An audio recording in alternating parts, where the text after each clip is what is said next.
Yep. We're almost there. It is almost the end of the week where D&D games will be had, TPKs will be accomplished, and a very special character will probably be killed off.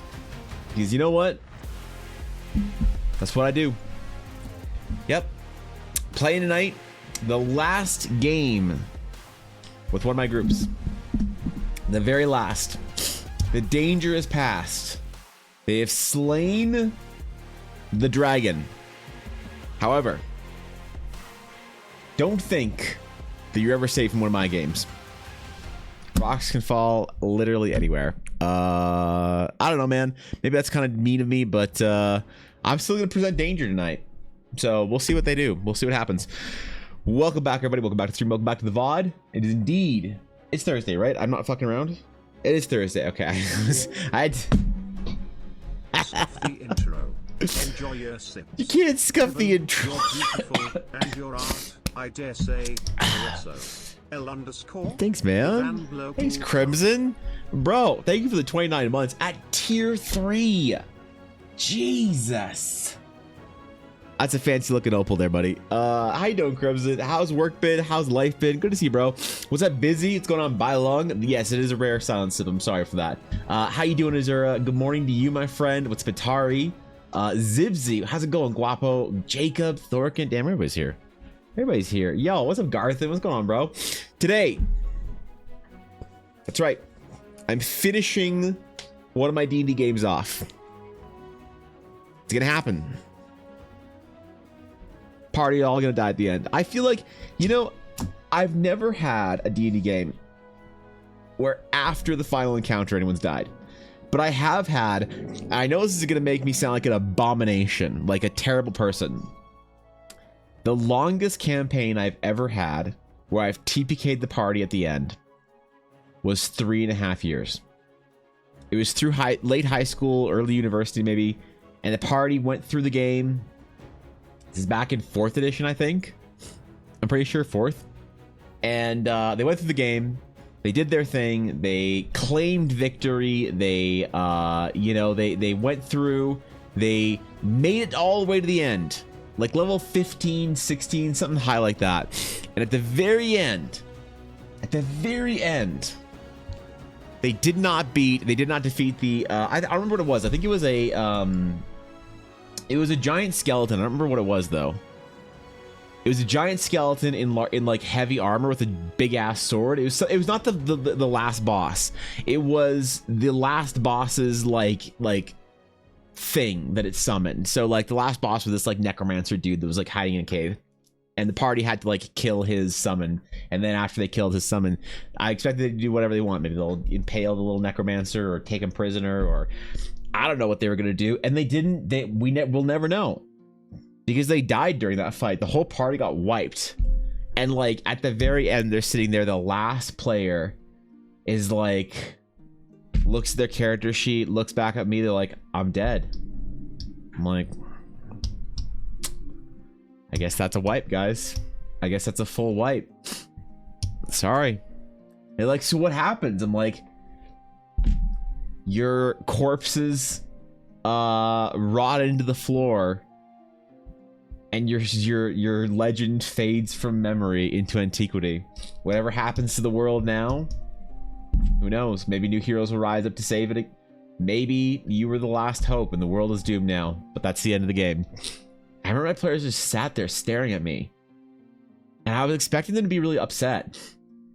I was expecting them to be like actually kind of like upset or bummed out, or not necessarily mad at me, but just like at least like not happy. But one of the players was like, that was fucking awesome, bro. We've never wiped at the end. Holy shit. They took it really well. That was like, it was a memorable story. Because how often it's like you get to the end of your D&D game and you're like, oh, okay, there's a big dragon. Oh, you kill the dragon. The dragon's plans to burn the entire countryside fall through. You take the orb of the ancients from its altar, and no longer is the sunwell going to explode, and all the world is safe. You go back to your towns with coin and cleavage and all the other things that you're searching for as a adventurer, and you live happily ever after. Like, no one gives a shit about that, let's face it. All these players that want to have this big dramatic story where they go off and they ride into the sunset and their characters are happy and maybe they get married or do some awkward shit like that or whatever. Like, it was always a thing where somebody got married in our group back in the day. It was always just like, you wait for the end and like, all right, who's getting married? And then, like, you know, Mary and Yavuz would look at each other and be like, I don't know, I'm not, no, it ain't. Yavuz and John would look at each other like, yeah, all right, let's do it, you know? And it's like, okay, fine. So we'd have this big epilogue backstory. So we didn't do that for that time, but the party remembered that game more. So, but I've never wiped a party after the last fight. So maybe tonight I'll just be particularly devious. And I'll be like, all right, so as you're eating your soup, roll a perception check. And if you fail it, you don't see the poison and everyone dies. Maybe that's a little bit petty of me. I don't know. What's up, Viddy? How you doing, buddy? Yeah, campaign more longer than 1 year. Oh yeah, man. I've never liked super long campaigns. Like, I like campaigns in the 2 to 5 year range. That's my favorite. That's my sweet spot. I don't think I've ever had a game last longer than 6 years. I don't think so, but maybe, because if we started in high school, if we started a game in high school, the longest game we would have played is maybe at the end of grade 12. Yeah, no, like 4 or 5 years. That's yeah, I don't know. Never played a game that's lasted longer than that, and I kind of don't want to, you know. I've always liked this feeling of a refreshing new adventure. My favorite part of D&D, I don't know what you guys think about this. My favorite part of D&D is always the first 3 levels. Is always the beginning. The new adventure, you gotta survive, you gotta get your ass out into the wild, you gotta go, you know, start collecting your gear and your equipment. I like underpowered D&D. I don't love, you know, level 17, everybody's so powerful, we're so rich, we don't even know what to do with, we've got a giant stronghold, we've got, you know, I love that, like, early component of it. So I wanted to do a game in my college, but I don't think anyone want to play. You never know, Zura. You never know. Honestly, a lot of people are willing to try it, but they just don't have, they just want somebody to grab them and say, hey, come play D&D with me. So, you know, you could be that for your friends. First play D&D because a friend made me, or I made in college was in a D&D game. There you go.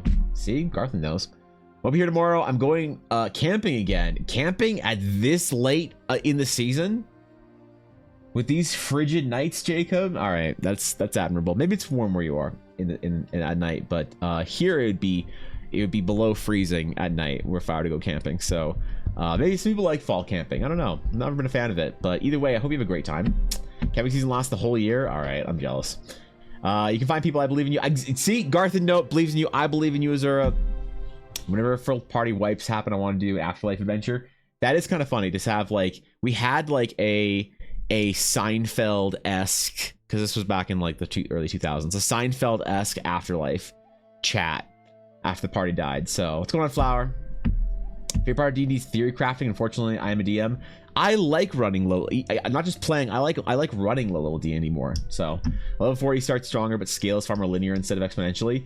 Yeah, honestly, you're right about that, Ashy. It feels like you don't just like sort of hit a curve and all of a sudden you're like, you know, shooting rockets and living in magical mansions and, I don't know, summoning tiefling slay. Yeah, I don't know, what did you do in 4th ed? It was the brothels were a weird time then. Anyway, yeah, I agree. 4th ed scaled a little bit more satisfying. So fall camping, just sleep in your car. Obviously, I don't have a big enough car, Zibzy. I don't have a big old G-Wagon, all right? I didn't marry a you know, an oil field welder that makes $350K a year, all right? I didn't get him to buy me a G-Wagon, all right, for my ass to go shopping for Louis while he's on his 2 weeks on, 2 weeks off shifts at Fort Mac. So how am I supposed to afford that? How am I supposed to afford a car that I can go camping in? Okay, please.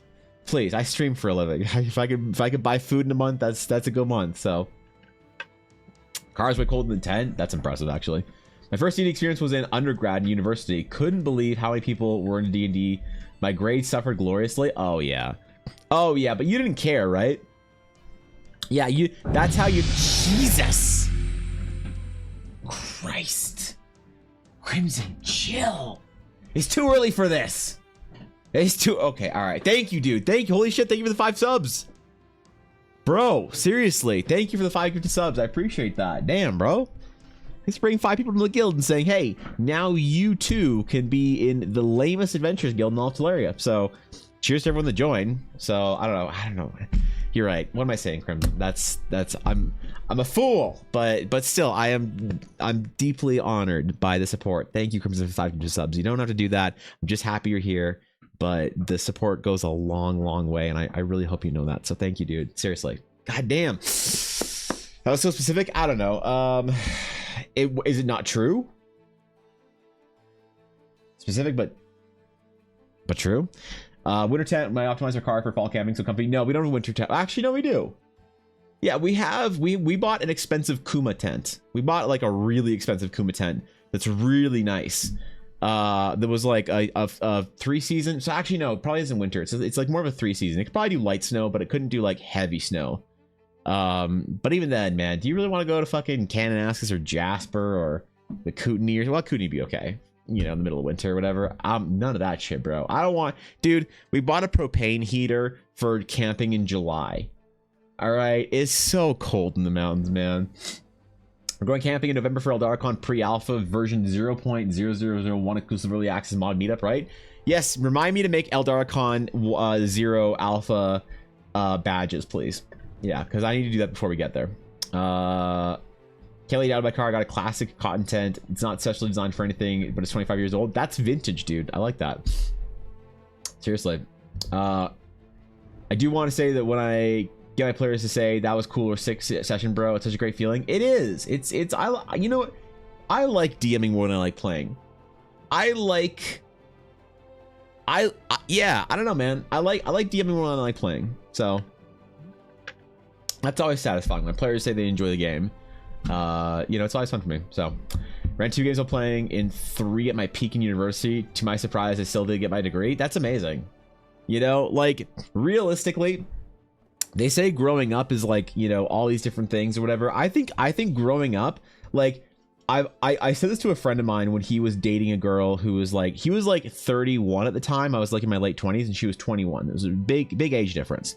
And I was like, he's like, okay, man, can you and Ella, can you guys come out for dinner with us? We'll do a little double date. I want her to see that I have like normal friends and stuff, which was what Ella and I were. We were the normal friends that our nerd friends would introduce their new girlfriends to, because we seemed like a stable, like long-term established couple that was like, oh, my new boyfriend has like, you know, dinner party friends, right? That's what Ella and I were, right? So he was like, one day he's like, oh man, I started seeing this girl, like I got a new girlfriend, like I want to, you know, but she's like a lot younger than me, she's really sweet, and he's like talking up how like great this girl is, and I'm like, okay, great, cool. So I find out she's 21 years old, and I'm like, bro, you can't bridge that gap, right? Like look, man, people make it work, that's fine, but in general, there is a thing that happens to you where you really grow up in university, or if you start working or whatever, you need to like, people who are older than that get along, people who are younger than that get along, people who are like bridging that gap. It's really hard to relate to each other, right? Because it's really hard for like somebody who's 21 and like has all their, you know, they're worried about like what party they're going to go to and what music they're going to listen to. It's hard for them to relate to somebody who's worried about like bills and buying a house soon and shit like that, right? Vice versa. So whatever, didn't work out for them, but she was very sweet. But something happens to you in university where you really grow up. And I've tried to figure out what that event is. When in university you really grow up, when you work for something and you suffer for it, and you come out on the other side damaged and jaded, is that what happens? Maybe. I think, Viddy, that growing up in university is the moment you realize that your grades don't matter, and as long as you get the grade or get the degree, you got the job. So, you know, that's what happens, man. That's when you're sitting there and you're like, I could put another 10 hours in this assignment. It's worth 25% of my grade for maybe a letter grade increase. It's probably like a B plus right now. And I could probably move it up to an A minus for another 10 hours of work. And it's due in 2 days. Or I could get more epic loot and raid. I could play another D&D session with my friends. I could beat that RPG I've been waiting for. I could sleep. And that's when you realize, you know? You know what they say, man? C's get degrees. That's That's what, you know, there you go, man. Propane heater, July, you need better gear. Holy, dude. Not even, man. It was just, like, to try and keep Una warm and try and keep the area warm. It was so nice. What an amazing upgrade it was when we got that propane heater, right? Because, like, it's pretty cold around, like, midnight-ish. So some nights it's, like, really fucking cold in Kananaskis and that area.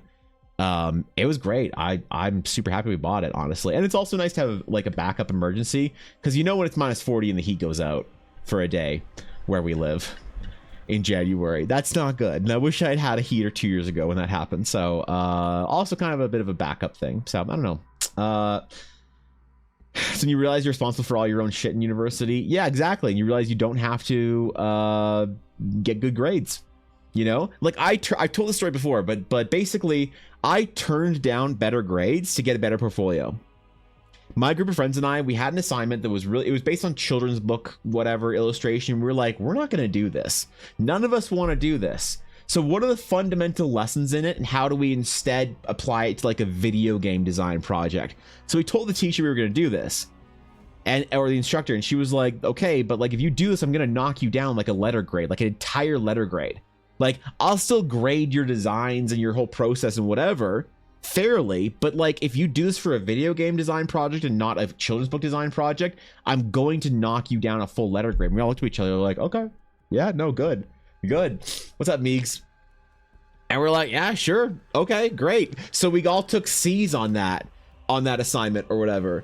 You know, I think one of my tryhard friends got a B- or whatever, but we took B's and C's on that assignment, and we had a great piece for our portfolio at the end of it. And what a 5-head decision that is. Like I could really, and I would do this for somebody. If somebody's going through art school or about to and wants to know the actual hacks of like how do you actually go through art school and start your career properly. Because art school does not guarantee you a career. What do you do? What would I wish I had been told when I first, you know, walked in the building on the very first day of art school? I could sit down for an hour and talk to somebody about that. You know, of course, most people don't go to art school because they're, you know, whatever. But that's fine. So, but I could tell you all the hacks, and like getting a portfolio is way more important than getting good grades in your last year. It is so much more important that you have no idea. If you graduate, like I think I graduated with awful grades from art school. I think I graduated with a D in a class, or like C's and like a B or something like here or there. I got 0 A's in my 4th year, and I'm so proud of it because I'm so grateful that I had a better portfolio than I had better grades. So I don't know. Probably different for academics. Actually, does anyone actually care? Like if you're a software engineer, does anybody look at your grades in university? Does that actually happen for anyone? All right, I'll look it up. That is in fact the scientific name for the blue-footed booby. Thank you, Aduria. What a great start to the day. Thank you, dude. Thanks for 100 bits. Thanks for making my day better. First thing to do at art school, tell everyone you were originally self-taught. Exactly. Tell everyone that you were self-taught up until that point, and realize you can never tell anyone you're self-taught anymore. And realize you'll never get clout on Twitter for being bad. So, it's unfortunate. For students in university, most important things, making new friends and meeting people. The connections will get you jobs. It's still important. Learn friends are so much more important. That's a good advice. That's good advice. Love to hear art school hacks and figure out how it overlap with music school. I mean, look, I don't know. Music school, I will admit, from what I understand, from like talking to Dash Show and other people that have gone through like music school-ish type things. Jesus. What? Migs, why? What? Dude, bro. I'm just... Okay. All right. Thank you, Meegs. Holy shit. Thank you, dude. It's not Friday. I won't be here tomorrow. What does that mean that you have to give subs for then? You can just show up and be like, hey, dude, what's up? And I'll be like, hey, good to see you, Meegs. I'd be just as happy for you to show up. You need to be throwing subs, just slapping me in the face with gifted subs, shoving me back in the locker, closing it and leaving it in there until 3rd period. Holy shit. God damn. Thank you, Meegs. I appreciate that. Thank you for the... Vinny? Hello? Hello? Hello? Is it hello? Was I just not for saying the okay? God damn it, bro. Thank you, Meegs and Vinny, for the 5 gifted subs each of you. I appreciate it. What was your that third was period, class 7? it was physics. I got a stitch in my side. Thank you for the sub. Thank you guys. Seriously, thank you. Metsuduria. Thank you, Meeks. Thank you, Vinny, for the 5 gifted subs. Thank you, Crimson, for the 5 gifted subs. That's a lot of subs in one day, man. That's 15 subs. That's like most of the subs that a streamer my size gets an entire month in one day. Blood for the blood god. God Skull damn. for the throne. Ice cream Holy for the shit. What's up, pizza Oldrail? tower. What's going on, bro? Wait, hold on. What? What the fuck is a pizza? Okay. Thank you, Oldrail, for the 100 bits. I appreciate that. Thank you guys for the subs and the bits. Seriously, man. You guys gotta do that. This isn't a reverse subathon today.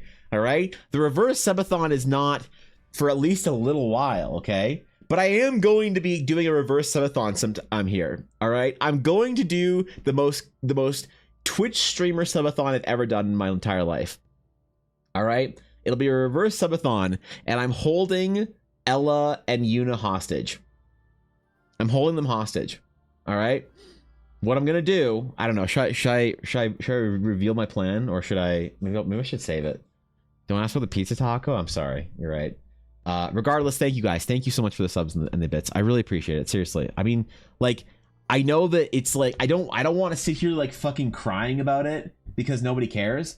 But like, realistically, you guys have no idea how much of a difference that makes in my ability to like do this every day. So thank you guys. Seriously. Sincerely.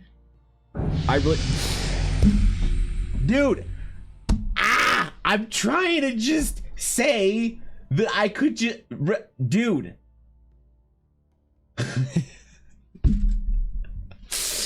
Come on, man. Thank you, Crimson, for the 10 gifted subs. I appreciate that. Thank you. Seriously. That means the world. Thank you. Like, you have no idea how much it means to me. Like, streamers my size do not get this kind of support. Okay, you have to understand that. So you guys throwing more than just a sub each month is highly unnecessary and more than I could ever ask for or hope for or expect. But it is the single thing that lets me actually do what I do. Is the consistent going above and beyond and saying I want to support this shit for another month or whatever. It's means a lot to me. So fuck. Thank you, Rob, for the 100 bits. All right. Oh, we're 12. Are you 1,200 gifted subs? Jesus Christ, dude, are you that has to be? Hold on, that has to be the all-time leaderboard, right? That, wait, is that, hold on, where's my panel? Where is it? That has to be, Jesus Christ. God damn it. Chill. Okay? Relax, Aduria. Relax. And calm. And chill. Please. Okay? Thank you for the 5 gifted subs. I appreciate that. That is 100% the first. Crimson, your top leaderboard for fucking gifted subs, and literally second for fucking bit. That's too. Dude, that's too much, man. Okay. All right. Thank you, Aduria. Thank you, Crimson. Thank you, Meegs. Thank you, guys. Thank you, Aldriel. Thank you, Gamel. Thank you, everybody, for the bits and subs. I really appreciate it. All right. You don't have to do that shit. I'm just happy that anybody shows so much to my stream and hears me talk about dumbass shit. So, thank you. I appreciate it. Fuck, man. That. Thank you, guys. I really appreciate it. God, it's been a long time since there was a hype train like that. So, thank you, guys. I really appreciate it. That's. Damn it. Cross. Cross, thank you for the 350 subs. I really appreciate it. Thank you for that. God damn, bro. That's a lot of people brought into the worst adventurers guild in all of Teleria. Like, that's a lot of people in one day that now have had their credibility ruined in Teleria because they're part of the worst adventurers guild now. So I would like to request you know, my belt guards in one bulk pack ruse. you're probably gonna get the new ones as well as the old ones, Vidi or Iduria, and Vidi. No, chill, Vidi, chill. But yes, Iduria. I'm probably gonna do the new ones for you as well since it's been so long. So, God, okay, chill. Girl math, no spending money on saving money when things are on sale. Oh, it is September, right? But isn't only the first sub like discounted or whatever, 25% off? Is it only like the first one? I don't know if it applies to gifted subs. So, but thank you, Nix. Thank you for the 100 bits. I appreciate that. You're right. Girl math coming in strong one more time. It's all gifted. It's 25% off all gifted subs. Are you fucking kidding me? Holy shit. Twitch. I heard somebody said they skamazed us this year and took that away. All right. I don't know. I appreciate it. Thank you guys for the gift.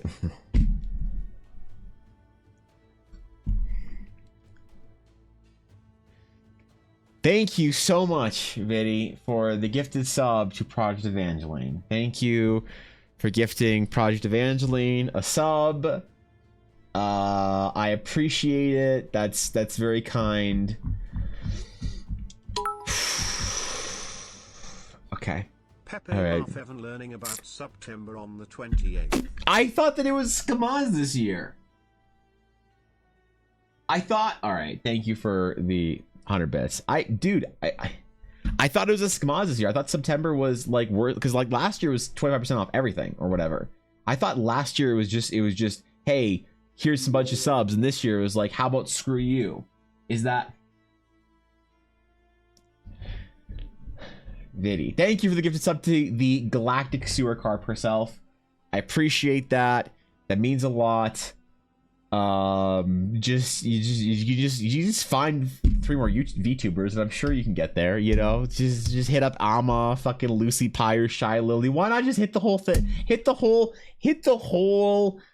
spectrum. So that's, god damn it. Thank you, dude. Thank you for giving subs. I appreciate it. What's going on, Ulner? Dude, I thought that September was a Skamaz this year. Last year and this year were 25% resubs, new subs to channel, and final week was both. Also good. Final week is also both. Final week is gifted subs as well. This week is gifted subs as well. I could be doing a subathon, and I could do the reverse subathon today. I could. You really gift one to Shy Lily? Did you actually gift the sub to Shy Lily? What?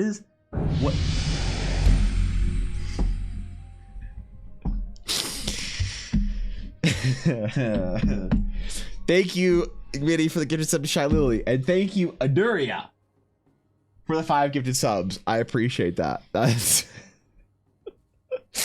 thank you, dude. I appreciate that. That's very generous of you. For Ultima and Kenshin Nanzuku, Nale, Tuntuma, and Roast Beefy. There you go, man. Everybody got a little sub there. So, Beefy, welcome to the guild. I see you're in chat. Ultima as well, welcome to the guild. I missed a bunch of chat. I'm sorry. Clock, I didn't say hi to you. How you doing? Good to see you. The Galactic Sewer Carp? Yeah, what do you call her? How often you shave? Not for a little while right now, Ultima. I'm doing a skincare thing and giving my face a rest for a bit. So I haven't shaved in about a week and a bit. But I trimmed my beard a little bit today because it was a little bit neck beardy for me. It just doesn't show up on stream for some reason. I don't know why. I guess it's getting washed out. Yes, I'm gonna say the gamer phrase. I don't understand how everyone likes Shy Lily. Oh, what's wrong with Shy Lily? She's hilarious. This is Shy Lily and Snuffy and all the big VTubers, man. You know what? Who like you think of the funniest VTubers of the platform? You've got like Shy Lily, you got Snuffy, you've got Akuma Nimune, you've got Ashy when she's losing at Yu-Gi-Oh. You've got Fillion. You just got all the funniest VTubers on the site. So you know it's what's wrong? Thank you guys for the subs. I appreciate it. That's a big ass hype train. What the fuck? Y'all level 7 that shit?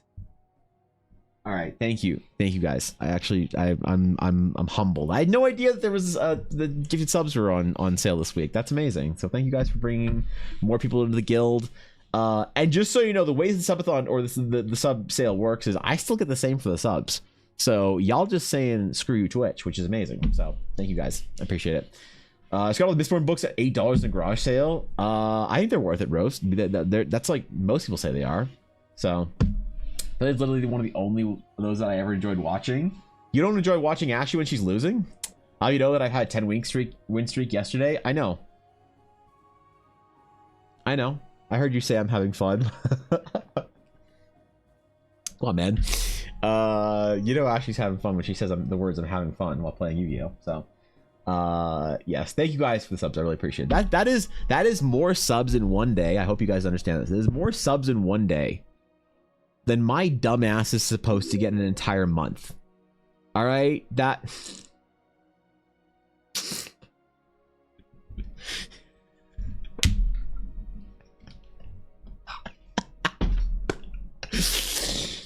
Hey, thank you for the gifted sub to DJ Clancy. Maybe now he'll partner me at some point in time. He'll be like, oh shit, I got a sub to Evan now. We should take a look at this guy. We should give him a partner app. What the fuck? Yo, I got a sub to him? Damn, bro. Maybe I could do a D&D character for DJ Clancy. That guy plays D&D. All right. If you don't know who DJ Clancy is, that's basically the guy in charge of Twitch. So thank you for that. I really appreciate it. That's very generous of you. Anyway, so today I was talking about some shit about art school, wasn't I? About music school and all of that. I don't know. Art school's a joke. I can teach you how to hack it. Music school is probably a shit hole. Ask Dashto. Don't listen to my opinion on any of this stuff. The only thing I'm actually authorized to give my opinion on with any sort of like confidence is like World of Warcraft loot, you know, master looting drama or whatever, but maybe art school as well. I don't know. Anyway, today we are going to do the demanded return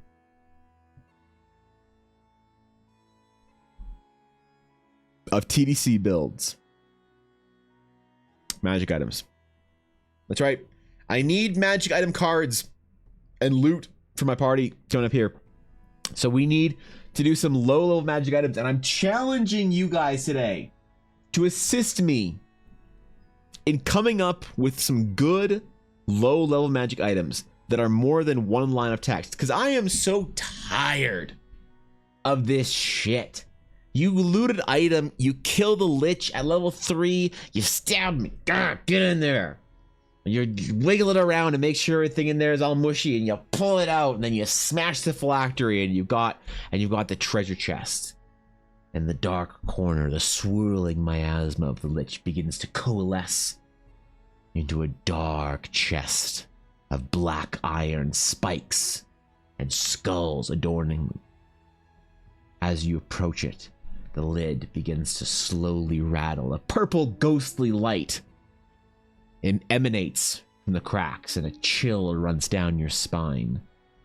As the chest is lifted, heaved off of its hinges, you see inside a +1 dagger that gives you a +1 to climb checks. Like, come on, man. You know, I want some low-level loot that actually feels good to use.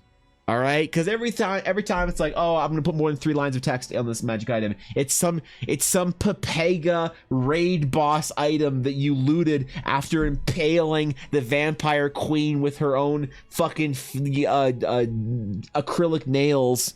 All right, that you then slash her blood across the floor, and from the blood comes the form of a type of night tamahagane steel that raises up, that can be taken to the ancient dwarven smiths of the Undermountain, forgotten by aeons. The forge itself is covered in stone and ash, and as you place the amulet of the ancient dwarven kings in the pedestal and turn it, the lava begins to flow through the walls, and the ancient dwarven smiths reach from the walls. The stone forms clamoring to life as they gather the tamahagane from you, and they slam it into the hammer once, twice, 3 times as they shape and form an ancient blade of the Dragon Prince, whose power was sealed in the Vampire Queen's essence, and only her blood steel can remain in this world with the Dwarven Smiths after her spirit fades.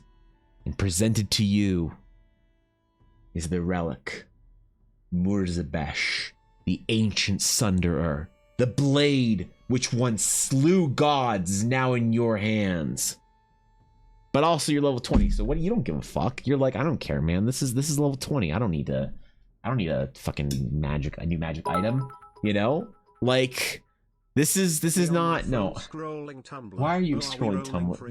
No. Why are you scrolling Tumblr? Alright, Guapo, roll for initiative, please. Just you, Guapo. Guapo, you're the only one who gets to roll for initiative, alright? Thank you for the 100 bits. I appreciate that. But why are you get off Tumblr? My party had two halves of a broken sword and never put them together until I pointed it out to them after the campaign ended. That's kind of brutal. I'll admit that hurts. That's like secondhand sting right there. Like I can just imagine the feeling of that's not good. That's not good. You have these whole plans, these whole things you're gonna do, and it turns out that your party just didn't care. They just didn't know. But that happens sometimes. Your party does shit where they don't know why. They either don't know why they're doing it or why they didn't do it. Right? Like you're like, hey, so why didn't you guys like put the amulet together and like, you know, summon the portal? And they're like, oh, I forgot, man. I forgot. Did we have the other half of the amulet? Did we get the other half too?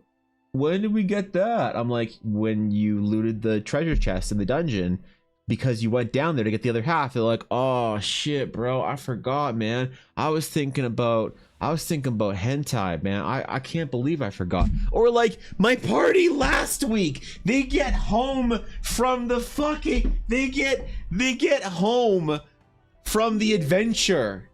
And when they get home, hi Sam, thanks for this 20-month sub. I appreciate that, buddy. Thanks, bro. Welcome in. Good to see you, man. They get home from the fucking adventure.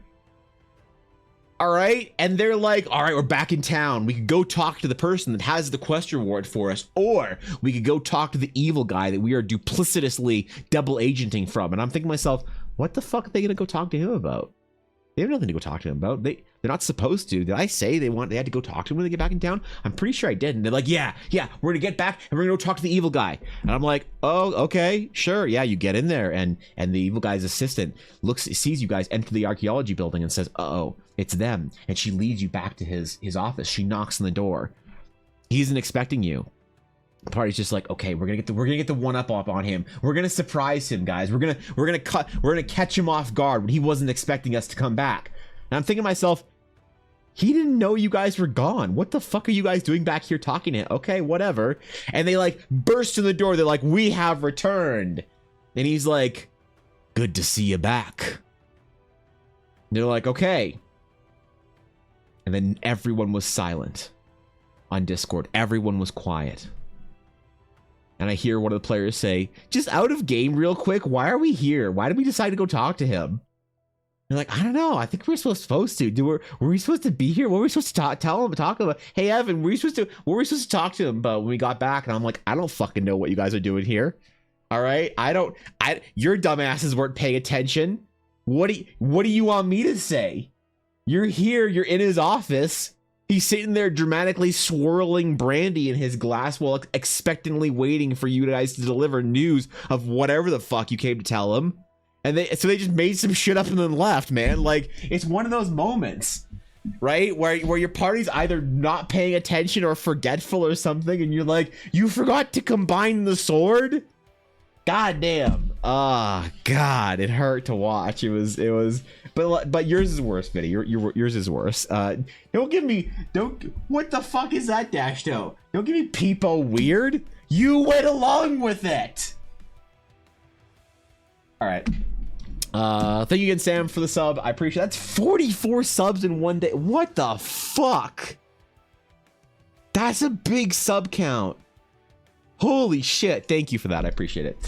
So what's going on, Soja? I did see you pop in. How you doing? Braces of fate protection. Once per day when you take damage, you may use your reaction to teleport 30 feet in any direction. What level would you give that to for players? Because I want to... All right, we're going to do a weapon first. I want to do a weapon. I want to do something kind of like a spooky weapon. We need a spooky weapon idea here.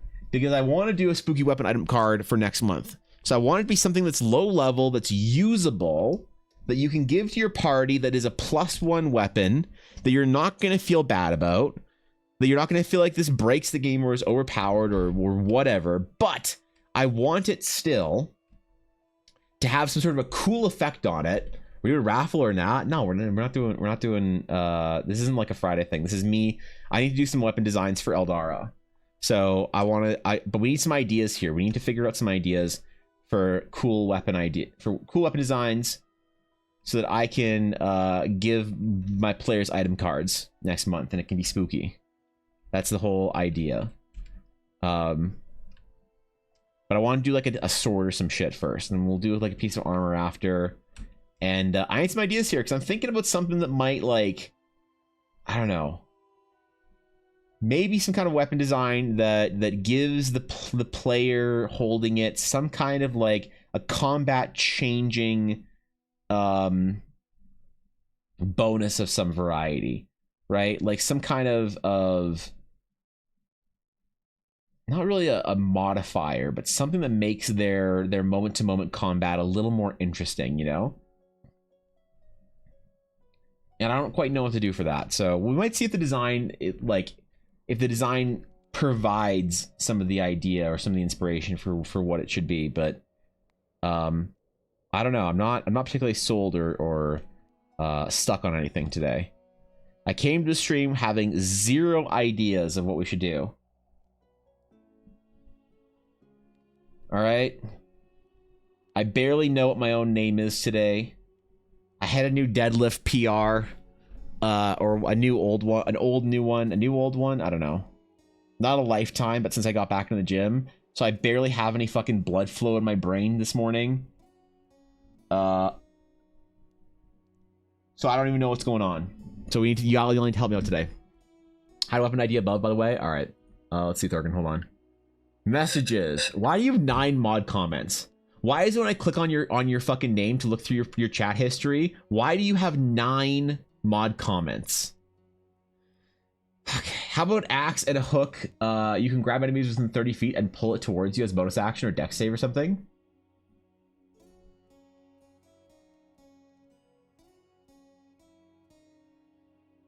What about a sword and a spirit hook? That's a wicked idea, actually. Gloves are Gloves of Fury are made of the essence of a raging elemental. They imbue your attacks with primal energies, add proficiency modifier to your melee attack rolls. If damage type is insert elemental damage type here. What level would you apply that to? Because I like that. Dagger of Atrophy. This weapon functions as a +1 dagger, but the method you gain this bonus is because you whispered the secrets of assassins, lost to time while you attuned the weapon in your sleep. Wait, that's wicked. Wait, I like that. Axe of the Necromancer. While most necromancers are L nerds and use staves or wands, this axe can only be wielded by Chad necromancers. A +1 axe that also deals 1d4 efficiency. I like that. The idea of being a non-proficient weapon that gives the user proficiency with it. That's fucking sick. But 9 mod comments isn't even the most. Who has the most mod comments? Why do you have 11 mod comments, Cobalt? What the fuck are your mod comments? Why are you and Blaze having a conversation in your mod comments? This is fucking weird. Okay, I'm getting out of here. I'm minimizing this shit. I'm closing it. All right, what do we got? Kara's box of curiosities. Wonder. So I want to do a weapon first, then armor, then a trinket or a device or something today, Crimson. So I want to do all 3. Wondrous item requires achievement. The peculiar treasure chest is made of a soft redwood, small crystalline windows, ornate golden vials, accent the trim. The creator of this chest made it so that once per day, a random potion can be pulled within the chest. It is rumored this chest produces potions that are appropriate to the strength of the attuned. Ooh, we could make a table for that. That's good shit. I like that. A Rondel dagger. Those are distinct looks. They're like, they don't have like a guard on them, right? you're the Reaper, +1 battle axe.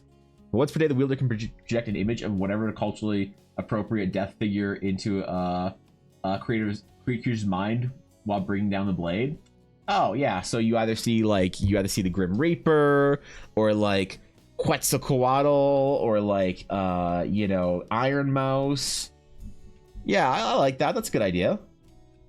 Yeah, I dig. All right, do some good ideas. Gloves of Fury work for any level they improve over time as you get more attacks per turn and high proficiency bonus. I want okay, here's what I want.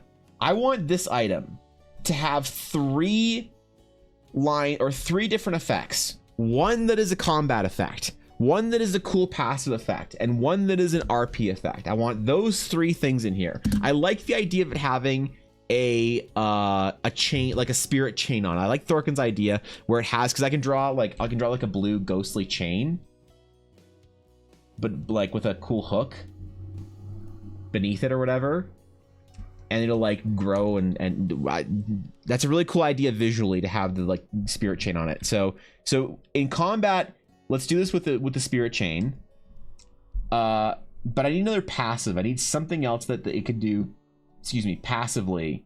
It's kind of a cool effect that doesn't break combat, so we can give this to our players at level 3, maybe, level 3, and it not shatter the game and not break anything or make us like not want to play the game anymore.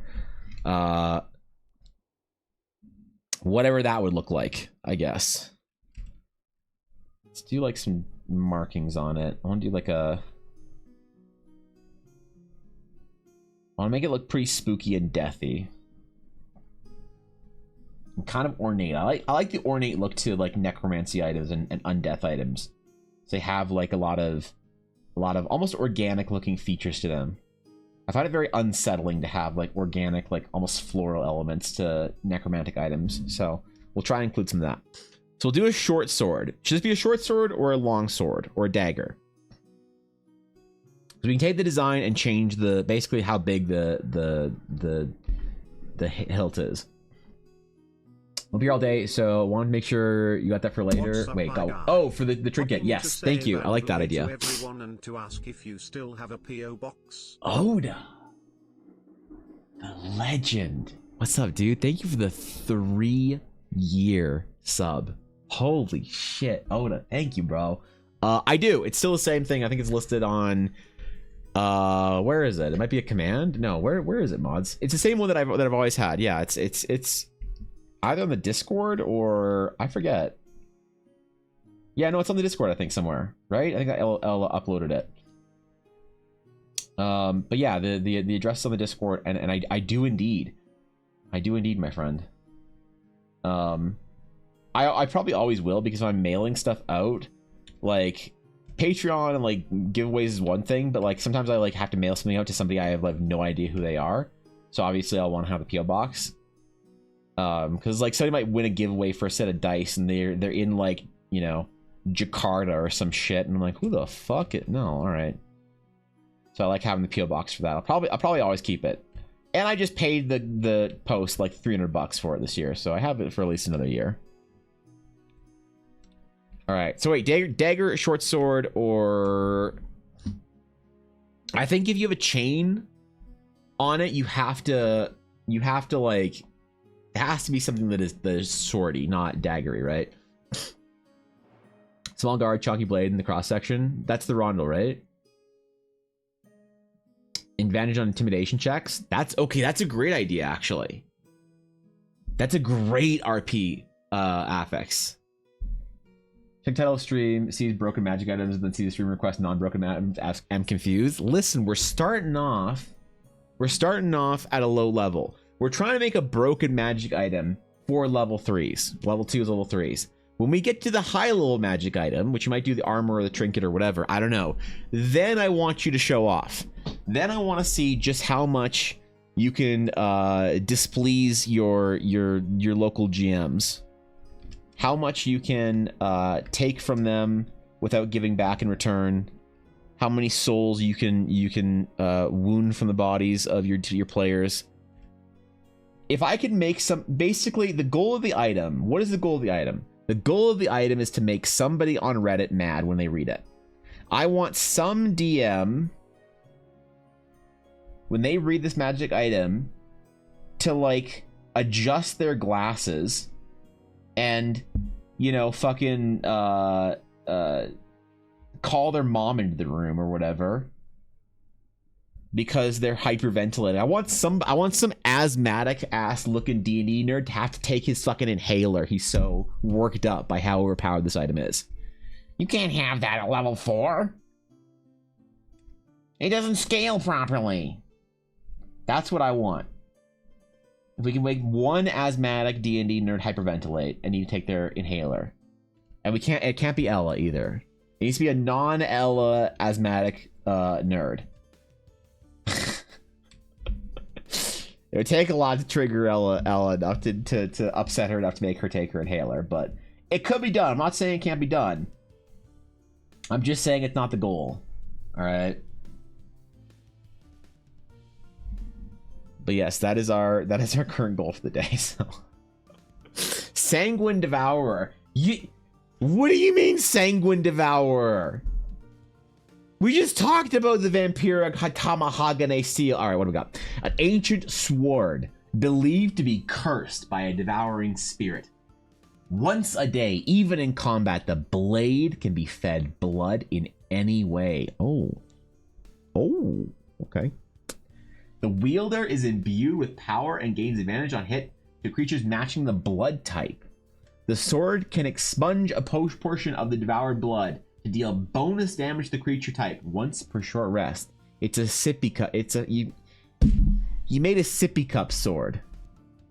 Sponsored by Capri Sun? Okay, listen, man. God damn it, Ulner. You're trying to turn my serious D&D game into Sippy Cup Simulator? What the fuck is next? The Baby Gate Shield of Protection? Or whatever? The demonic Baby Gate of, like, eternal suffering? Holy shit. I mean, I like it, but, it's called a Sippy Sword, and it's badass. Okay, sorry, my bad. Excuse me, I'm sorry. I'll correct myself. It's a Sippy Sword. Got it. My bad. Yeah, I'm sorry, guys. I didn't mean anything by it. All right, I didn't mean anything by it. I was just saying. All right, that's okay. Listen, that's we're good. We're good. I'm Gucci. We're good. We're chilling. Fine. The Sippy Sword. My bad. I should have known better.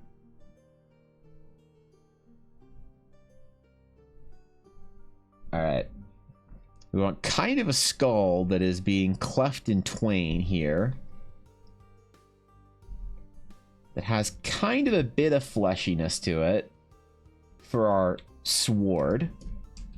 Our short sword.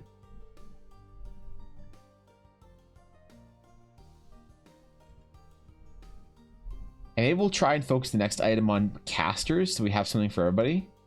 Like, who doesn't get enough magic item love in D&D? What class is underrepresented for, like, specific, like, class-themed magic items? Because I don't really want to say it, but my initial thought is Bard. You know? Child Harness of Guidance. The one with the leash on it? Oh, come on, man. We can go one of two directions. Broken mechanics, summons crap ton of unique mobs with individual initiatives, deck of many things, bag of beans-esque item, but only broken effects. What if it's a deck of many things, except everything that happens is bad to you? That's it's not a suggestion to my punny world of Xanterra.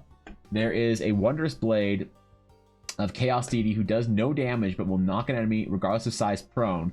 Think of it looking like a pool noodle, and obviously it's called Banana Blade. Yep. There it is. There it is. Baby Gate protects your enemies from you. Oh, no. It saves them? Okay. The Baby Gate of Nappy Time. For your Sippy Sword.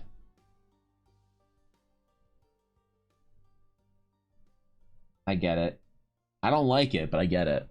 The Warlock? You think Warlocks? What would a Warlock themed item do? Like, how could you have an item that interacts with, like, the Warlock class mechanics? I don't necessarily mean like your Eldritch Blast does 1d6 more KEKW damage. I mean like something that feels like it can complement any warlock, like something that maybe like, I don't know. That is hard because like how would you have an item that like alters or changes or addresses patron powers, right? Deck of pointless things. Every card looks incredible but actually causes minor inconveniences. Oh, I know that deck. Ashy dueled against it yesterday. Yeah, okay. Yeah, no, that's right. Okay, cool. Yeah, that's a good idea. We could do that. The deck of many tiny inconveniences. What would it do? Like, one of your the fingernails on your left hand are slightly shorter than the fingernails on your right hand. What else? Your campfire equipment is lightly damp.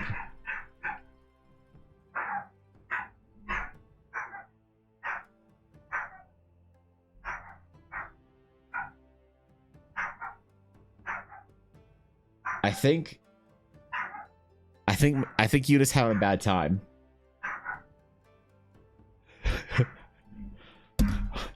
Hold on, let me give me a sec. Give me Yuda, what the fuck?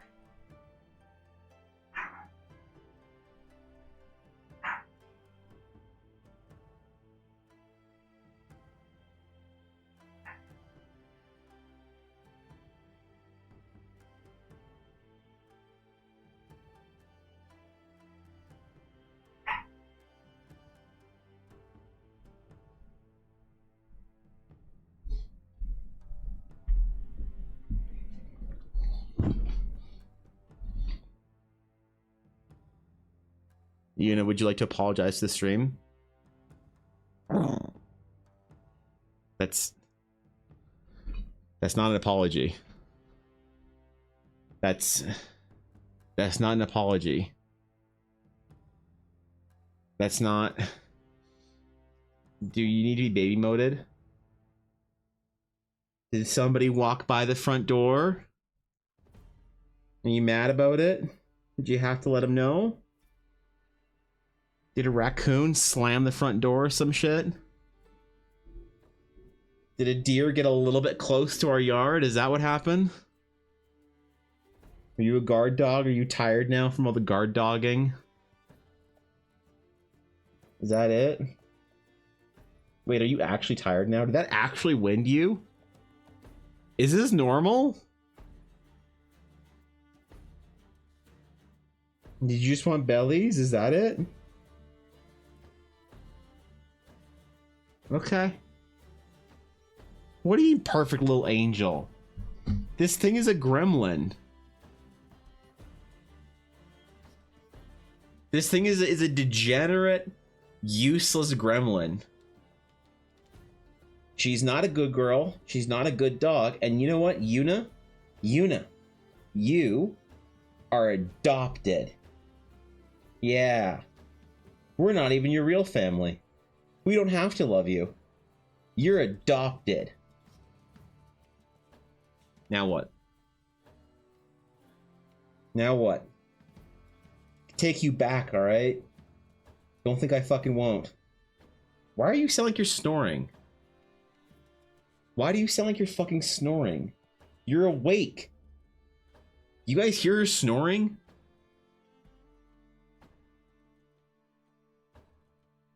Is that Ella? Is Ella home? Is Ella home? Yuna. Is that Ella?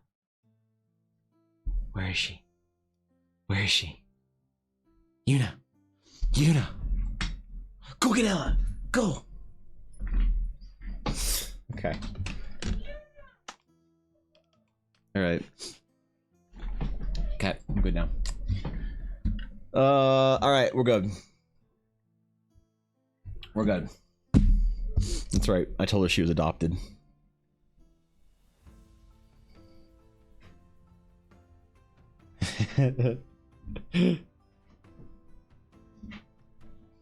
Maybe that's too mean, but I don't care.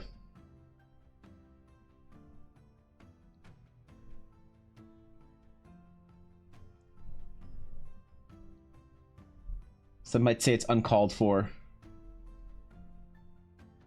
I think it's necessary. So recognizing the name Ella now? That's true, actually. She doesn't know who the fuck Ella is. Actually, yeah, that's right. If I'd said Ella's real name, you know, would have probably lost her shit. She probably know who the fuck I was talking about when I was like, oh, is Ella home? What?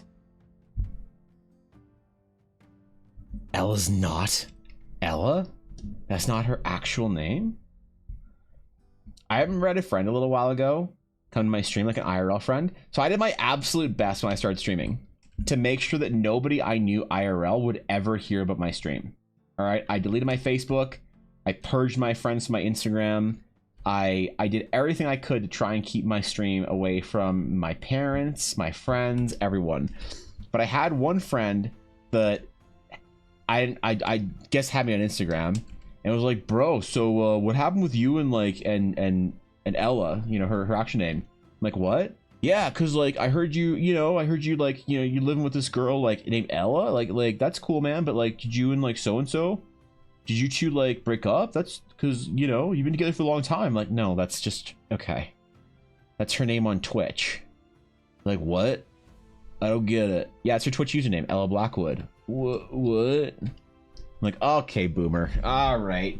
Trying to explain things to normies. Trying to fucking explain things to normies. Like, wait, what's Twitch?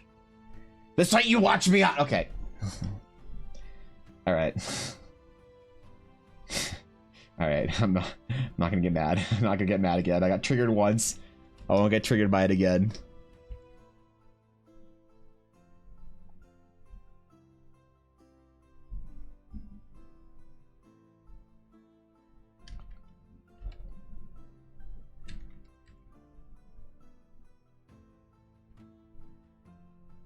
Okay. All right. I like the look of this so far.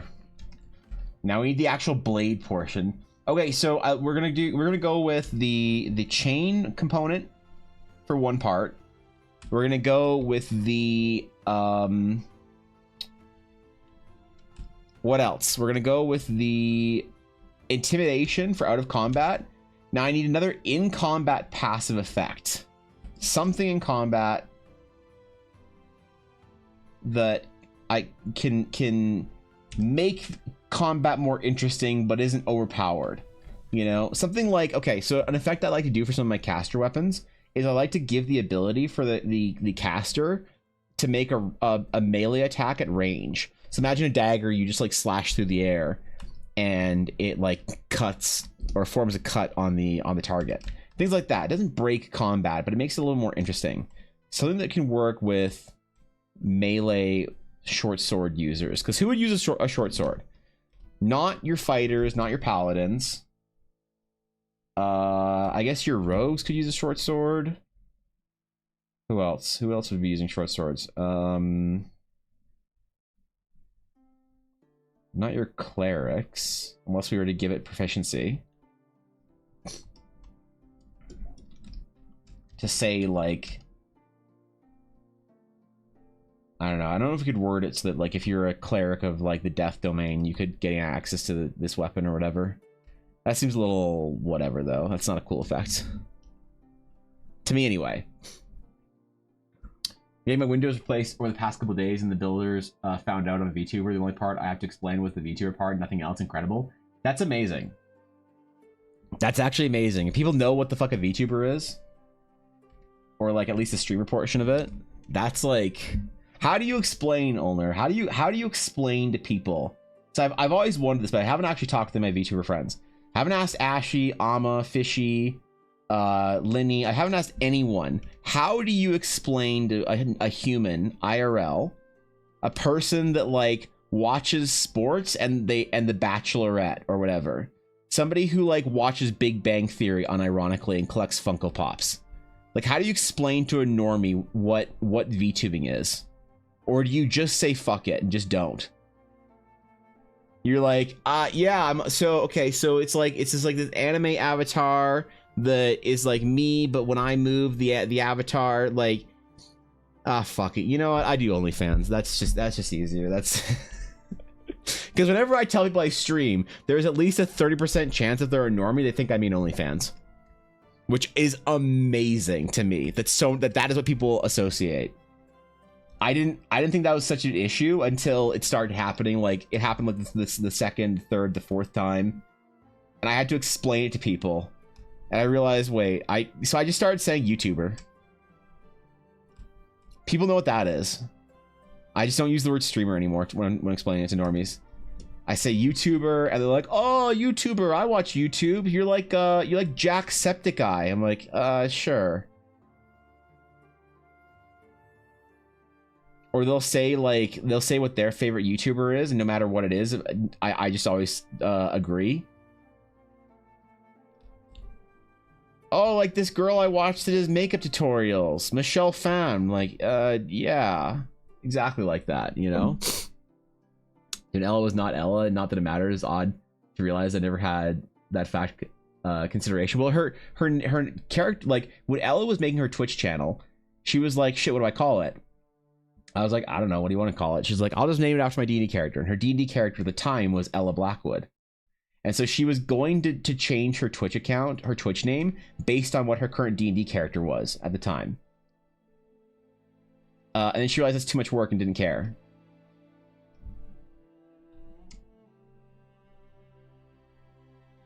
That's like, because it is a lot of work when you think about it, you know?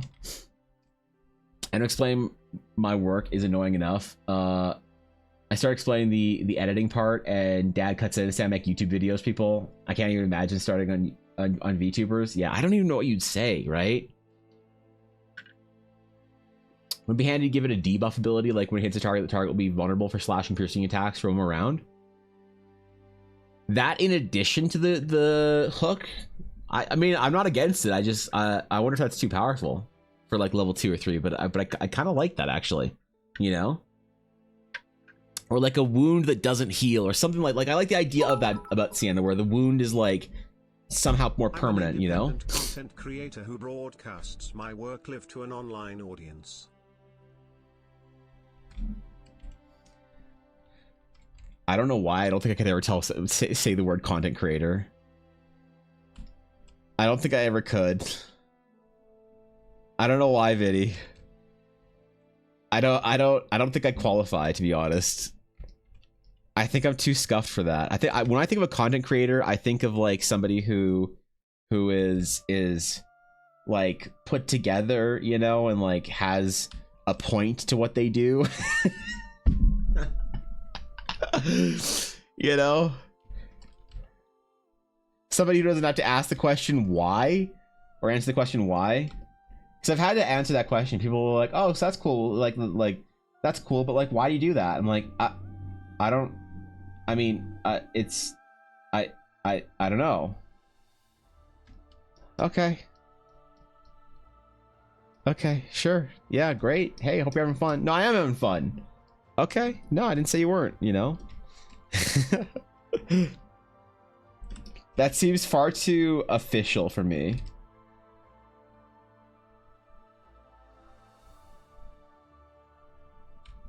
Maybe if I become a big YouTuber as well. But is Ella not Ella? Is your name not Evan too? Who knows, dude? Who knows? Is Evan my legal name? I don't know, man.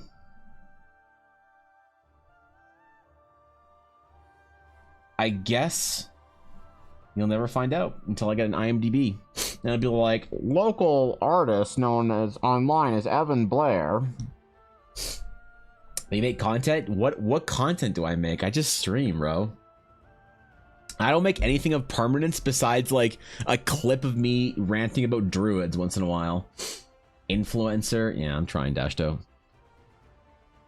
Trying to think of something like bleed debuff, so it does maybe damage over time, like poison would maybe. Also make the target more vulnerable to one round. Could eventually make it stack. That's pretty cool. I don't know, Jimothy, why'd you decide to become a disappointment? Damn. Damn, Busy. What the fuck? I do have to contend with the fact that everyone that I know in my life thinks I'm a loser now. Like, it doesn't bother me as much as maybe like it used to, but like that is a thing, Busy, is that everyone, when I try and explain what I do, it's always this sympathetic like, oh, well, that's nice. Are you having fun? And I'm like, yeah, I am having fun. Well, that's good. That's good. You know, it's like all my friends that are like doctors and like, you know, senior software engineers at fucking Microsoft or whatever, you know, software engineering at principal manager at Blizzard Entertainment. You know, they all been making 7 figures for the last 4 years. They're like, oh, well, that's nice. As long as you're having fun. It's like, all right, shut up. Shut up. I think I'm a loser. I don't know, man. That's hard to say. I like having a low opinion of myself, Aduria, because I feel like it makes me want to push harder to not be a loser. You know? Is that unhealthy? I like having a low opinion of my art, especially because then it drives me. The stress and the pain of being terrible at art drives me to be better. The thing that I fear the most is being comfortable and proud of my art. Making content right now, your art is a form of content.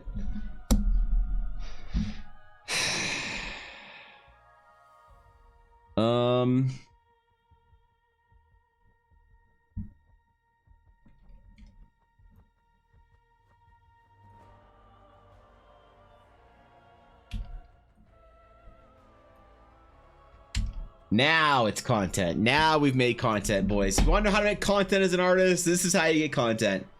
That's how you... No, that's... All right, relax. Relax. Stop looking at my wife's D&D character disrespectfully. We need to come up with some terrible corporal slang for art influencer. I mean, artists unironically call themselves artfluencers.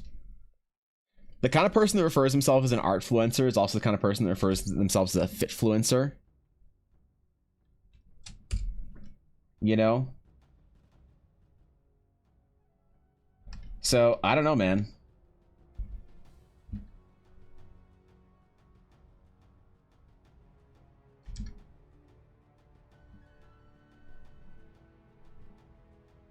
I feel like we don't need a special word for art. Also, the question is, have I ever influenced literally a certain person or a person to do a certain thing literally ever even once? Besides maybe try Final Fantasy XIV, the critically acclaimed MMORPG with a free trial up to level 70 through Stormblood. Maybe that one. That one might have happened. I don't know. Turn the question, is money actually worth it? Maybe. Corpo translation. I showcase and teach art techniques on a live platform, inspiring and engaging with a widespread global audience. Wait, that's pretty good, actually. Wait, that's Viddy. That sounds like that's how you, dude. You sit through meetings, bro. That's a,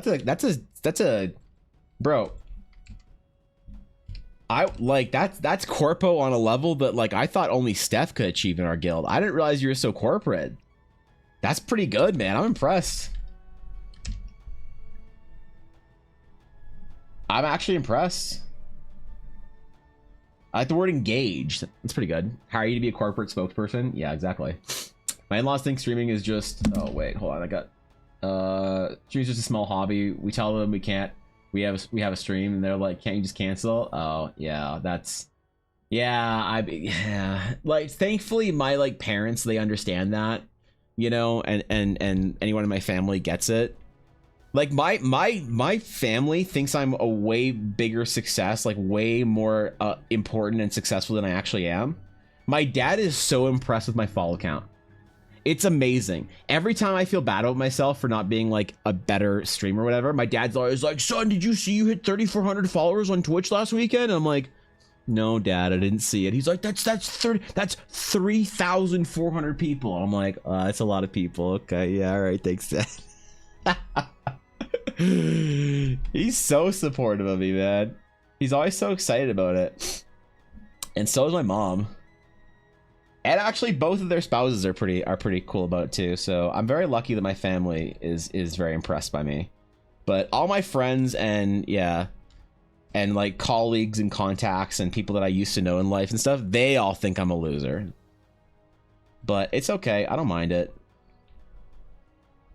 You know, I get it. They make a lot of money doing what they do. They're happy, I think. I hope they're happy. You know? That's all you can hope, is that they're happy.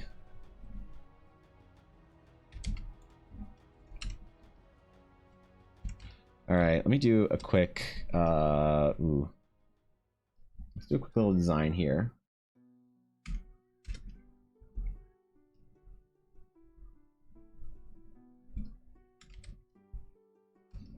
It is not easy to be a growing artist in the world, but I'm proud of myself for doing it, you know?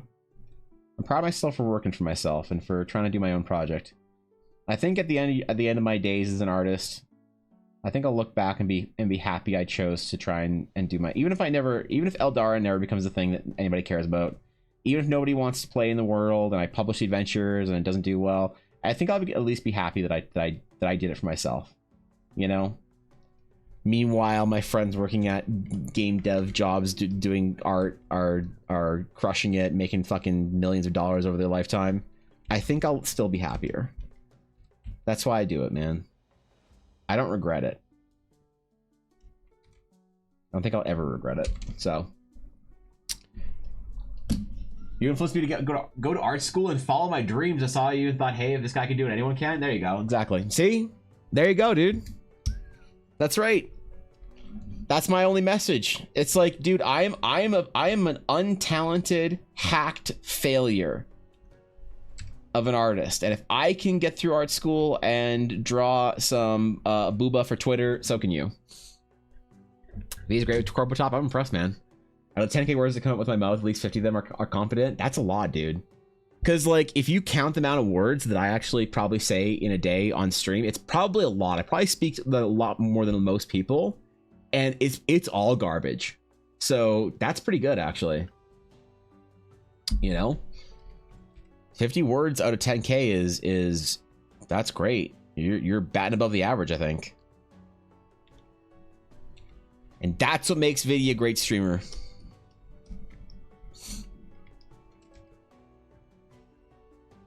That and rugged handsomeness, but, you know.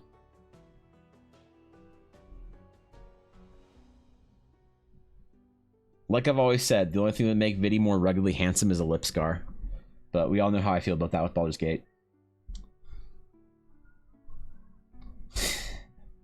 We're all very aware of how I feel about lip scars.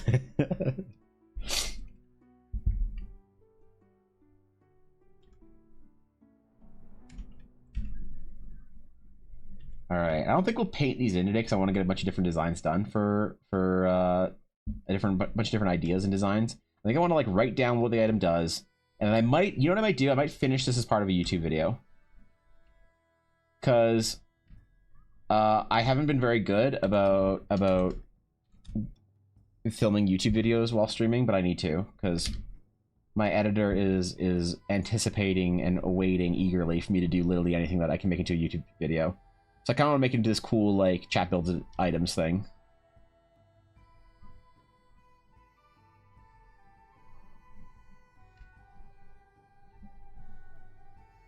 Alright. And then I'll, like, have a speed painting portion of it off stream that I record for her. With, like, maybe, like, a voiceover or something. Handsome stop, you heard me. Wonder if plastic surgery could do something to make a lip scar. Maybe. I don't know if there's ever a man out there that isn't more attractive with a lip scar. Right? Just look at my Baldur's Gate character. Okay, I'm done. What are we picking as the item? So we're gonna do the so we need 3 effects, Thorkin. The first effect is going to be like the main combat effect is going to be the hook. We're gonna do a spectral hook that is coming out of it. So spectral hook, I like that. Then we're gonna give it you advantage to intimidate while you're holding the weapon. Okay, for the RP effect. And then after that, I think we need to do some sort of like a debuff or a bleed or a wound or something along those lines. I wonder how. I want to try something. I want to make a spectral chain brush.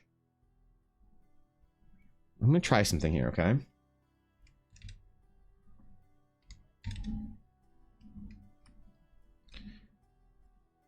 We're going to try something a little unique, maybe.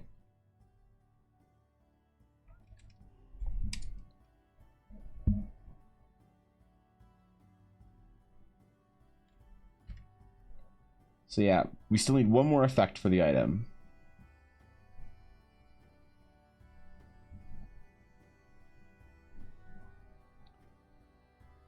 Like vulnerability or like damage inflicted with this item can't, like, how do we feel about damage with this item cannot be healed? Is that powerful, or is that overpowered, or how often does that actually happen though, where you're, or is that way too powerful even at high levels? Now I think about it.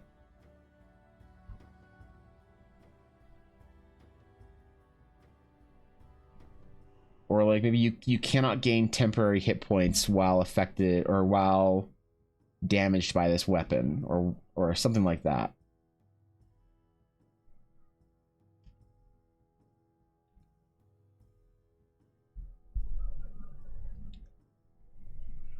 Maybe that's kind of a cool way of doing it.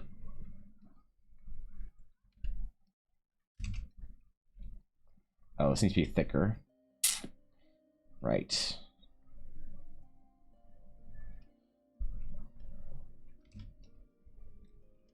All right.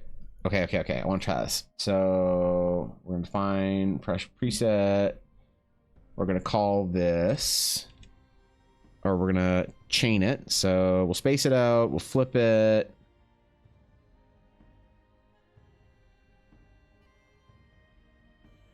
Oh, hold on. There we go. We need to have one ball thingy on it.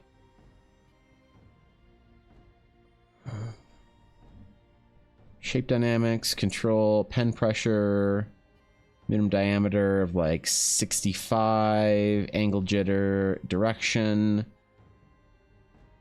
And we'll space it out a little bit more.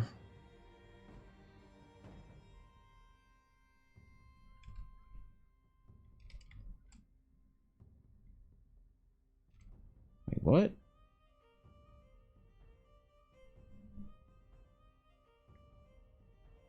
Direction. Where did... Wait, what? Okay. Photoshop. Photoshop, please. Please. All I want for you is to not troll me today. That is all I wish and all I request.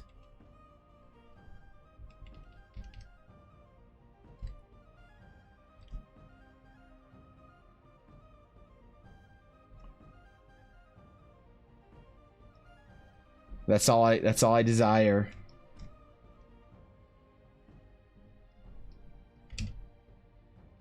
Oh, wait, I need to save this. We'll save it. We'll call it new brush preset. We'll call it spectral chain pattern.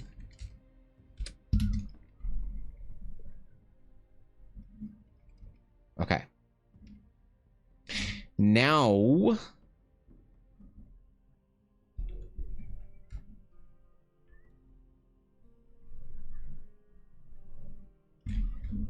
we can draw the hook at the end. And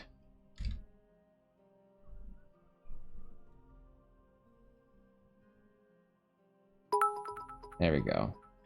Like a shape like this. Ting tang, walla walla pongo and beely.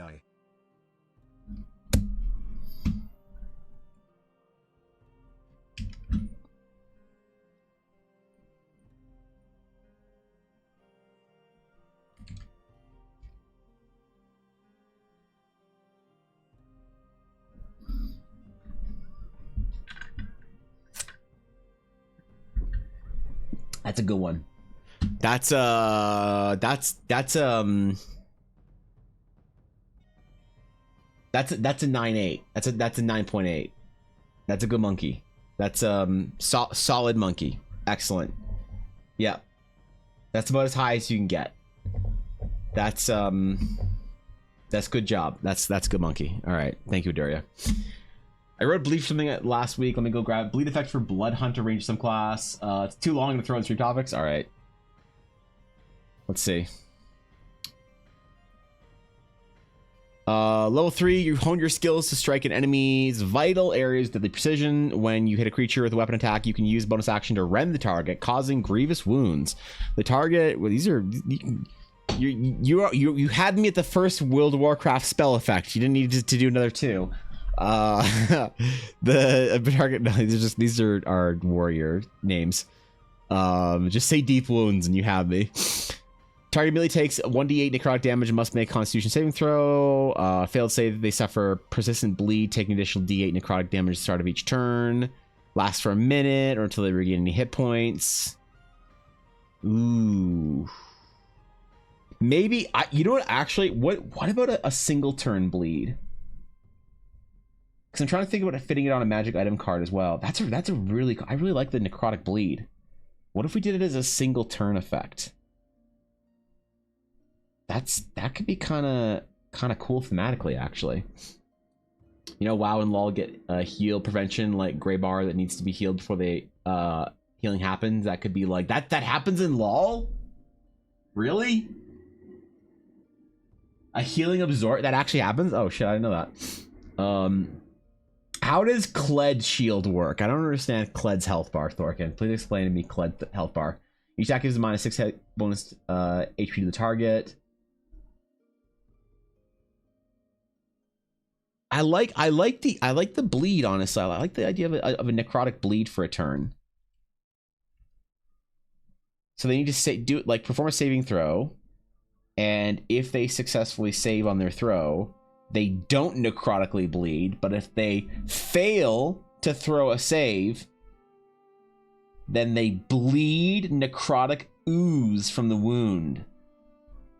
A dark purple glowing blood emanates from the wound, slowly slipping down your wrist. As it drips onto the floor, it evaporates into steam and smoke, with screaming skulls coming from the wound. You can hear the pain of 1,000 hells tormented in your cut.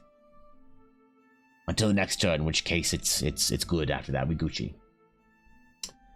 Kled has 2 health bars. One is his mount. When the mount is dead, he builds rage up by attacking when it's full. He gets his mount back. Okay, because that's great. Because there are some champions that I have no idea how they work. They do things in a ram, and I'm like, I don't know what I'm doing here. I don't know how this thing's supposed to work. Why can't I kill this person? Who knows? You know, Kled is one of them. That's great. I'm glad I now know how fucking Kled works. This is a wondrous day for me. I'm sure there's other champions that I have no idea how they work that I can't think of right now. All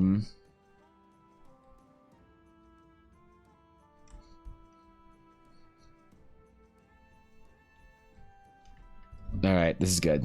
So I'm gonna do this like the line work for this chain as like a ghostly blue. Kled's mount is a dangerous glass cannon. Who else do I not know how the fuck they work? Kled was the main one.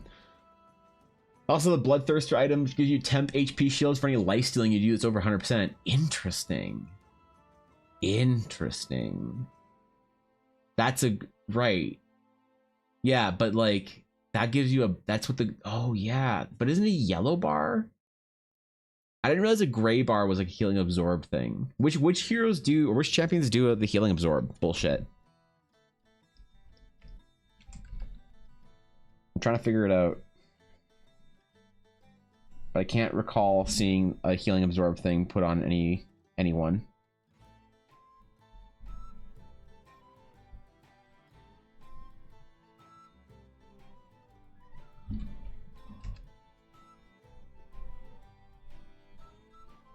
We'll do a little bit of hatching on this item. Not too much, alright?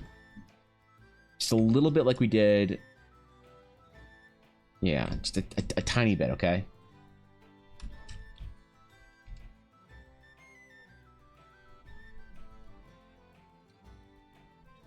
In a couple of spots. Oh! I don't know how fucking Oriana works. Sometimes her ball is there, and sometimes it explodes, and sometimes it's safe to walk over. I don't know, I just always avoid it. If she throws a ball at some shit, I'm like, I'm gonna stay away from that. I don't know what it does. And if it, occasionally I'll die randomly by it. Sometimes I'll walk right back through it. You know? That's it.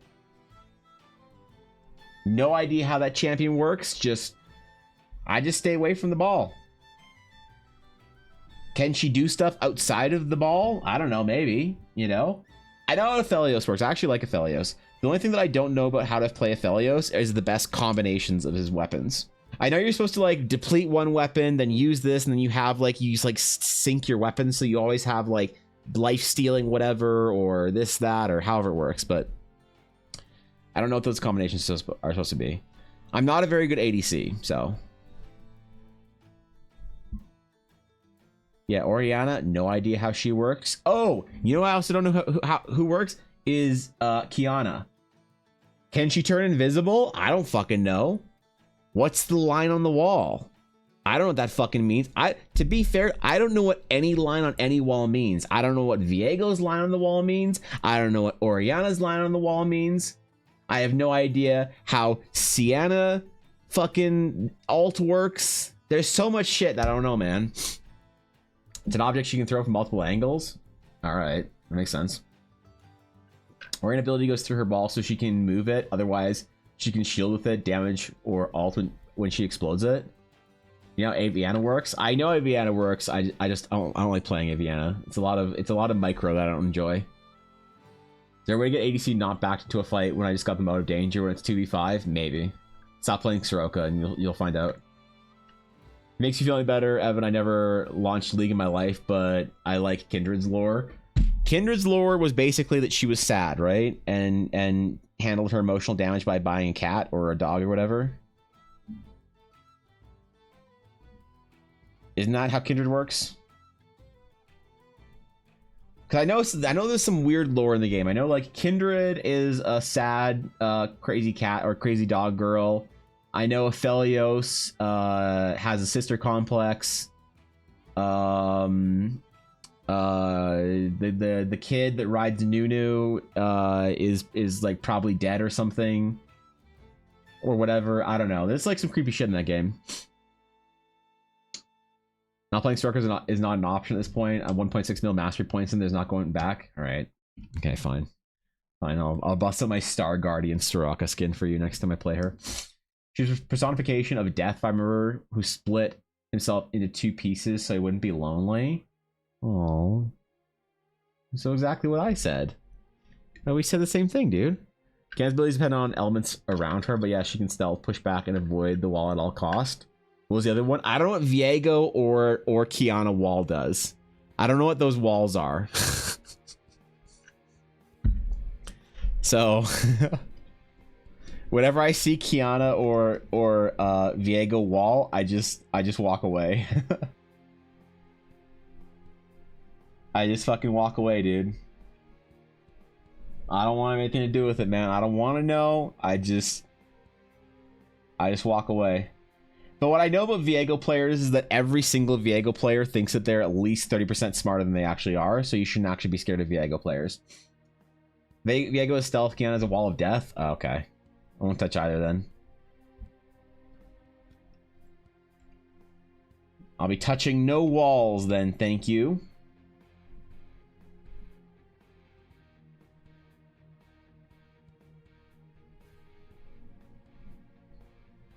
To be fair, I don't know what Senna's ult does, but I know it doesn't do anything, is what I know. It does. Every time I've seen a Senna ult, I've never seen a Senna ult do literally anything. I'll be at like 0 health and a Senna will ult me and I'll just like, I'll be fine. I'll just keep running back to base. I'm like, I don't know what that was, you know? I'll be fighting something that's sent on my team, will ult me and the other champion. The other champion looks at me, I look at them, we're like, you good? I'm good. We're both good. Nothing just happened. Neither of us took they didn't take any damage. I didn't heal. We just, you know. All I know about Senna ults is that it doesn't fucking do anything, so.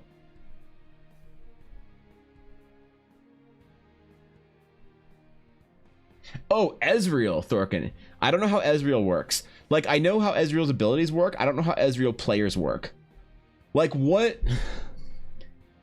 is...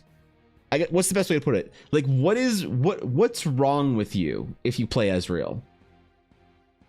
Like, do you have to be on Adderall or what? Or how does that? I don't know. Maybe that's insensitive to Ezreal players. I probably shouldn't go into it. Yeah, that's All right, let's quickly do a just real quick fill pass here. I want to just fill in the weapon, and then we'll move on to the next one. Next one might do a piece of armor or jewelry or a trinket or something or a shield. I want to do something protective. You know what? Let's do like this. We won't say what kind of item it's going to be. Let's just do a caster themed, a caster focused item. Like Dury was saying about warlocks, they don't get enough love. Maybe something that a warlock could use. Not a weirlock. That's a whole different graphic novel from Star Wars. As an Ezreal main, I'm offended, I'm appalled, and you belong in a museum. That's crazy. I heard a whole lot of unhappiness, but I didn't hear you say I was wrong. So I don't know. You know, that's weird. And which elo you're in? I'm low elo, so all my Ezreals are useless. Oh, okay, that's how it is. I think I saw Faker 1v5 a team as Ezreal once. Today's wild scale, she needs around 60 stacks to become decent, 100 to become good. Oh, okay. She scales infinitely, right? An incredible attack the other day for lol. Kayn ulted the enemy, and the ally Xerath used their F key to lock the camera on the enemy and free aim lock their ult. Wait, that works? Damn. Okay. Most of these don't auto attack, which makes them useless. They auto and have a good aim. They can be insane. Okay, so you have to be Faker. So, okay, got it. Okay, well, I understand a little more about LOL today. Thanks, guys. Thanks for educating me. Now I feel like I can queue up to ARAM again and be a little more effective for my team.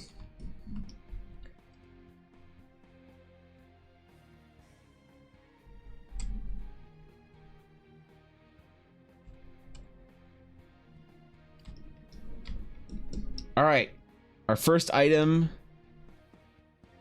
is basically complete. We'll do a little painting pass. What I might do is I might do a painting pass on these later off stream, like I said, for like a YouTube video or something. But we have our basic design here. So what does it do? We're just gonna put here. It has a hook for enemies and enemies. It has a +1 to intimidate.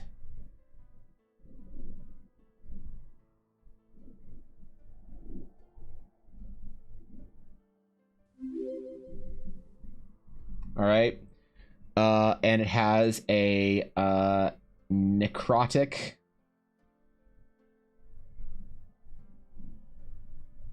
bleed. There we go. Viddy, thank you for giving sub to Azalea. I appreciate that. What's going on? Wait, tired, Raw? Oh no, I'm sorry, Azalea. I'm sorry you're tired. Good to see you. Congratulations on your sub. Thank you, Viddy. I appreciate that. That's very generous of you, my friend. The APM for Ezreal is really high, but whenever I finish an Ez game, I need to go play something like Kate or Nasus to relax the fingers. That's fair. That's fair. I don't think I haven't done like a game of like Summoner's Rift in years. I wonder how I'd rank now if I actually started playing. I'd probably play support because Tyler once said that you have to be bad to play support, and I'm pretty bad, so.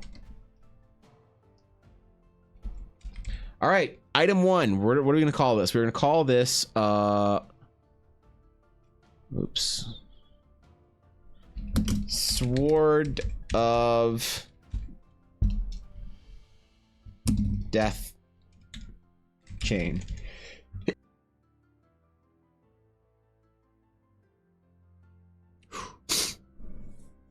That was fast. My APM is really high. Most frustrating part when I support is my ADC tilts and bucks off to mid lane. Play support? I guess that's why I Yep. play Mercy. Yeah, Mercy is the champion or the hero in Overwatch that you play when you want to play support, but also you have the aim of a 35-year-old. Yeah. Yeah, I'm a great Mercy, by the way. Grimwood Games. Oh shit, thank you for the tier 1. I appreciate that. Thank you, dude. Thank you for the tier 1 for 4 months. Dude, that's a long time. Thank you. I appreciate that. Damn, y'all being way too generous with the subs today. All right, that is 47 subs in one. Holy fuck, man. I can't believe that. Thank you. Thank you for the sub. I appreciate that. God damn, man. Give me Caitlyn ADC, please. Nice and steady as she goes. Exactly. Switch between top lane and support a lot. I might not steamroll top lane, but I managed to defend my top pretty well as a Soroka and give kills to my jungle. There you go. There you go. What do you do for top lane Soroka? You put the tank item on, the heart or whatever it is. The fucking, I forget what it's called, but the new tank mythic or whatever it is. Wildcard, play every role that almost every champ except Yumi. I'd have to be paid to play her. What's wrong with Yumi players? I don't understand you. I understand how Yumi works. I like how Yumi works. I like not playing the game. So I don't mind playing Yumi. What I don't understand with Yumi players is Yumi players remind me of the League of Legends equivalent. Do you remember when Shadowlands came out? Do you remember Sylvanas girls?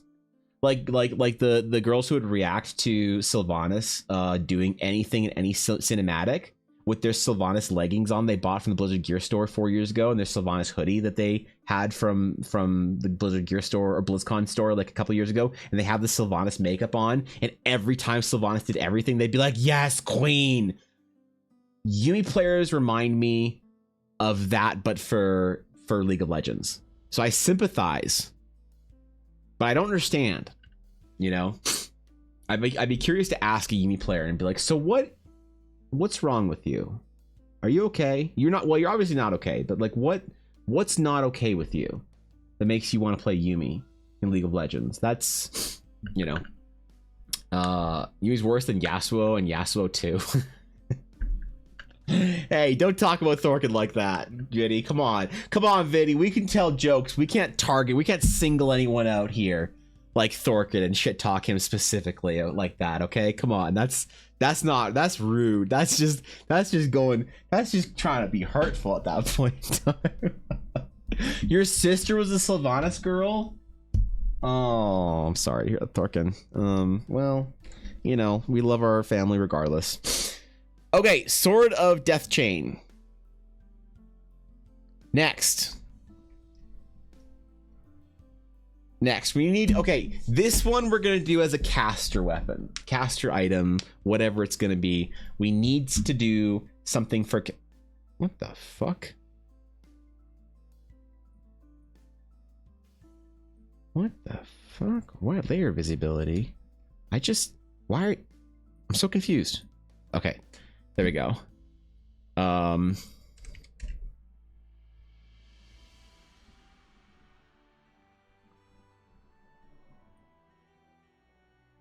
One sec. Why do I have notifications? Okay, sorry. I get distracted if I see numbers sometimes. Red numbers on my screen. I have to close them. What the fuck is super... It's super effective? Wait, for Yumi? Dude, Sienna, chill. You don't want to play Yumi at all. Come on. Caster items. Okay, caster items. What do we do for casters? Caster magic items. What have I done in the past? Let's look at our Eldara armory. Let's see what kind of caster weapons we've done in Elder Days, and maybe we can get inspired. Eldara Arm Ori. Is the Blade of Star Watcher No. Dagger of Averasti.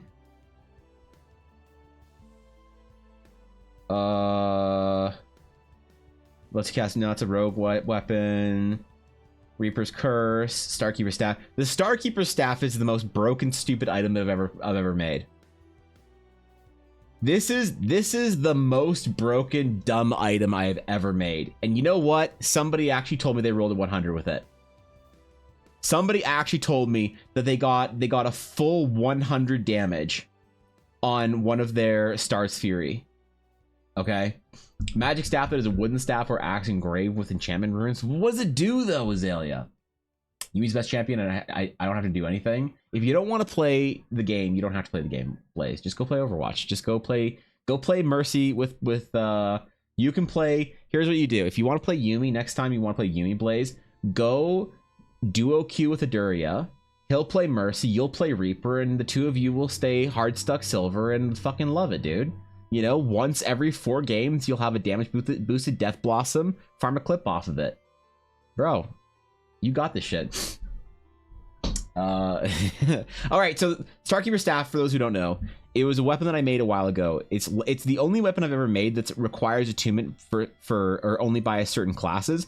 So you have to be Sorcerer, Warlock, Wizard, or Astral Sage. Wielded as a Magic Quarterstaff, so it's a +2 weapon. Joke's on you, I don't play comp, and haven't launched the game since April Sept. I didn't say you had to play comp to be hard stuck silver. Alright. That's pretty good. You haven't played Overwatch since April? What have you been playing then? How do you get your competitive itch? Because I know you play all sorts of games, Aduria, but do you play a competitive game right now, or have you ascended? Have you ascended past petty competitive games? Maybe lets you cast shield or some big damage spells, or you can channel through it and cast at a higher level. Upcasting would be really cool, actually. That's a great idea. Being able to upcast your spells. You don't play in competitive games? Oh, so Aduria is the only smart one here. All right, we're all talking about how we play League of Legends, and Aduria is the only one's like smoking a cigar and like sipping fine wine while he like, you know, looks down at the peasantry below, getting their dopamine on pay to win live service games. Got it. Starkeepers was the broken one that we made together, wasn't it? It absolutely is. So, up to 3 times per dawn. As an action, you may invoke the Star's Fury. Up to 1 D100 creatures. Let me read that again for you. Up to 1 D100 target creatures within 120 feet of you must make a dexterity saving throw. On a failed save, the creature takes 4d8 plus 4 force damage from a falling star shard. It may only be used outside with an unobstructed view of the sky. The most targets anyone has told me they've actually targeted with this is 60-something people. No, not because they couldn't. Not just target, just creature, exactly. Because they, yeah, it was a whole thing. Once per dawn is an action, you also may invoke the Star's Wrath. A target creature within 120 feet of you must make a dexterity saving throw. On a failed save, the creature takes 1d100 plus 15 force damage from a greater falling star shard. On a 100, the shard explodes, causing creatures within 20 feet of the target to take the same amount of damage. The effect may only be used outside of the unobstructed view of the sky. I had somebody tell me in DMs that they actually rolled a 100 on that. That they were fighting. It was at a pretty high level, so the creature had more than 100 HP. But it was like a wild hunt type thing. What they were describing, like these like deathly riders were like riding down the plains, and they were like riding them down as the party was trying to run away. And she told me that she like used her Starkeeper staff and actually rolled a D100 and smoked the 6 of them with 100 fucking D100 or 115 damage, force damage to the entire group. It exploded. She said it killed off all the small guys, but the big guy, the main guy, survived. So I'm incredibly satisfied that somebody rolled a D100 and got a 100 on the staff. So that's the kind of power level that I think is a bit too powerful for this item. What else have we done? I still can't tell if Azithran's legacy is overpowered or not. Once per long rest is an action, you may summon the Fury of Azithran, the Molten Terror. Flames erupt from the blade, dealing fire damage equal to your current missing HP to all creatures within a 30-foot radius. No one has told me this is overpowered yet. Like, the most... Because, like, here's the thing. It's all friendly creatures, too. So I've had people say that they've used this item when they're down, like, 20 HP. And so they roast their entire party for 20 damage. But they also roast, like, all the kobolds around them. And it's okay. No one has told me that, like, I was at 1 HP and I used Azathan's Legacy to deal, like, 80 damage to everything around me and I killed the entire room or whatever. No one's told me that yet. So... Alright, what else we got? Sunblade of Alzira. Okay. So not many caster items. I like the idea of you being able to upcast a spell, though. Like, to be able to... How would you word that? Like, once per day as an action kind of thing, or up to 3 times a day or whatever. I think probably, like, once is probably pretty good. Maybe 3 times. I don't know. You can increase the level. How would you word this? You can increase the level of a spell you cast by 1?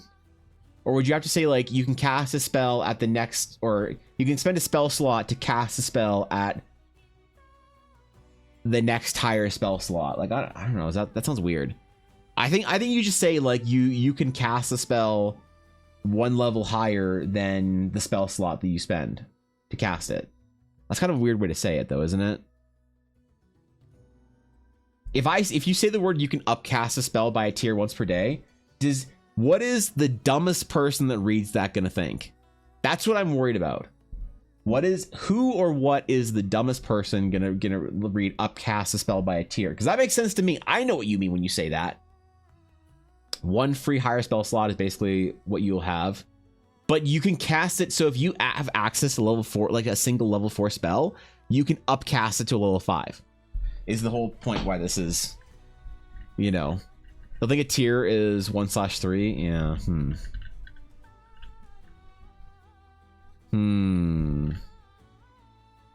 How do we word this? Misunderstanding things is my whole deal. Excellent. Sienna to the rescue here, saving us from making something sound not complicated enough. All right. Yeah, upcast by tier. You may upcast a spell. Because I've used words like twin cast before. And I remember having somebody saying, like, well, I don't know, what does twin cast mean? Does it mean that I cast a spell twice? Does it mean that I can cast a spell and break it into 2 sections and cast half of a fireball on one person, half fireball on the other? Does twin cast mean that I have to spend 2 spell slots to cast 1 spell? What do you mean, Evan? And I'm like, no, it means, what do you fucking think it means? It means you have to cast a spell twice for free, idiot. So I have had, listen, we have to write this stuff down for the lowest common denominator of D&D player. We have to make this so easy and understandable, even a Yuumi main will know how it works. Okay? That's how low of a bar we have to jump over. You have like 3 charges and you can increase the level of a spell being cast by number of charges spent. That seems ridiculous, though, if you could increase a single spell by like 3 or whatever. Because, like, I want you to be able to cast above your spell casting level is what I want to be able to do, you know? Using this item, you may upcast 1 spell to a higher tier of spell once per day after a long rest.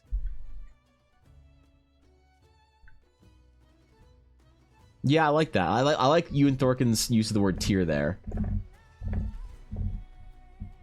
You'll only get it off once, maybe put a level cap on it. You have to put a yellow level cap on it. That'd be cool, though. Vidi's been ranked sober since 2020. Vidi hasn't played a single game of League of Legends ranked since 2020. Is this a Discord thing? Holy shit. When was the last time I played a ranked game? Where do you read this? Hold on, I need to check. I'm opening Lodge of Legends. op.gg. Oh, I don't need to open League of Legends. Okay. No, I don't need League open. Stop. What's my summoner name? Okay.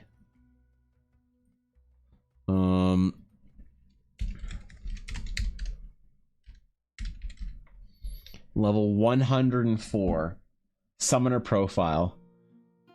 When was the last time I played a League of Legends game?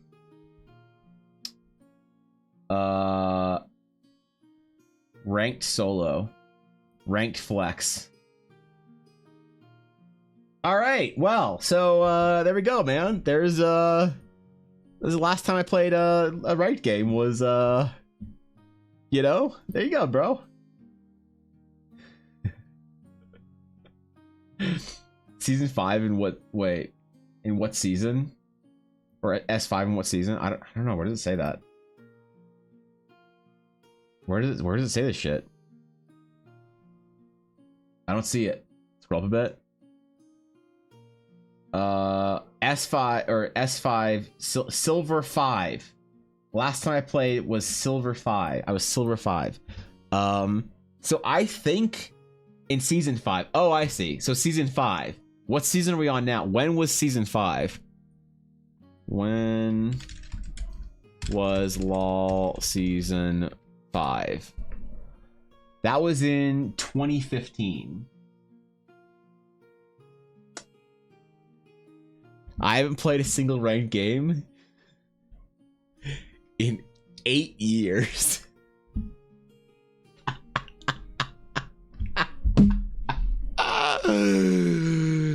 What champion? Okay, hold on. LOL champion. Hold on. Release dates. What champion came out in the middle of September or in the middle of 14 or 2015? So release date 2015. When did I play? I play. Oh, that's right. I played when I remember I played the last champion that was released when I played was it was Tom Crench, I believe. No, excuse me. I stopped before Tom Crench. I saw Tom Crench come out. The last one that I remember was Echo. I don't remember Bard coming out though, which is weird. The last champion that I remember coming out when I played was Echo. All right. Well, there you have it, man. There you have it. Last time I played League of Legends, seriously. What does it say about me? So my best champion is what is it? What is it? What the fuck is this?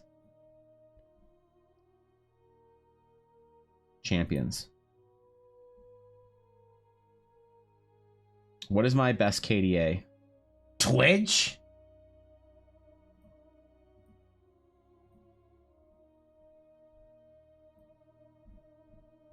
Damn. Damn. Yeah, bro, that's rough. That's rough. Okay. It's called season 2023 now. Oh, it makes it easier. There's so many champions now, I don't think I know most of them. Yeah, nobody does. So Okay. All right, so we'll make it upcast. So what should it be? Now, here's what I kind of want to do. What is a cool item that we can give? So here's what we're gonna say. Let's see. You must be a source or wizard. How do you spell Weirlock again? Weirlock or Astral Sag to use this weapon. Yo, you also gain prof with this weapon type.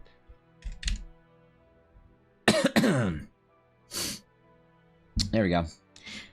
What's a cool weapon type to give them proficiency with? Like something that a caster never gets to use. You know, like an axe or something. Like what's okay, hold on. Martial weapons. 5e. What's a cool martial weapon or an exotic weapon?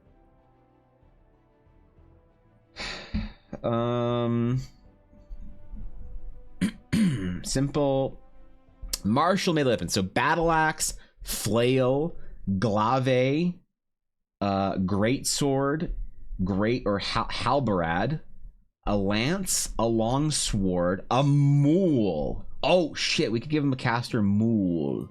Morning star, a pick, a rapier, a scimitar, a short sword, a trident, war pick, warhammer, or whip.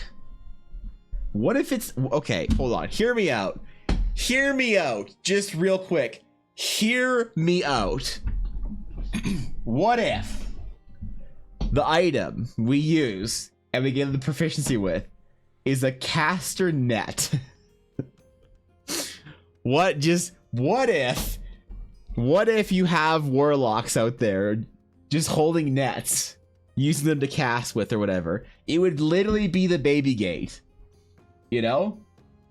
They figured out a playlist to use in my room at a local haunted house. What's the playlist? Is it from a game? Cause you could do whip or something boring, longbow, blowgun, who cares? I need a cool weapon that casters don't usually get proficiency with. Like a battle axe would kind of be like, that'd be kind of cool, right? I want it to be a single-handed item though, so I don't want it to be like a pike. Like a halberad or whatever, you know. Immediately pictured a warlock doing flamenco. Now I'm just thinking about the Quaxley evolution, Pokemon Scarlet, and you've ruined my day, Viddy. But thank you for the 100 bits. I'll accept that happily, even if my day's been ruined. So, what's up, Mawile? What's going on? Battle axe or long sword. Something like that, versatile, quarterstaff does. I want it to be cool, man. Like, what's a cool weapon type that nobody ever uses? Because nobody's gonna be like attacking with this. You need 5e exotic weapons. Let's try it. Let's try it. A knitting needle. It's a very scary single-handed weapon. Stab, you bleed out. Let's look at exotic weapons. What do we got? Gauntlets / brass knuckles, heavy flail, a skith, a dwarven warhammer, a chakram. Yo, hold up. Yo, a caster chakram, a boomerang, nunchaku, caster nunchucks. You're a warlock, just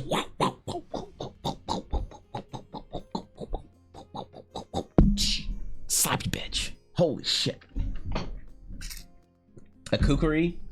Kukri is just a scuffed short sword, so I'm not gonna put that in. Punching dagger. Punching dagger is just a scuffed regular dagger. A katana. That's just a scuffed long sword. A naginata. That's just a scuffed longer sword. A huito.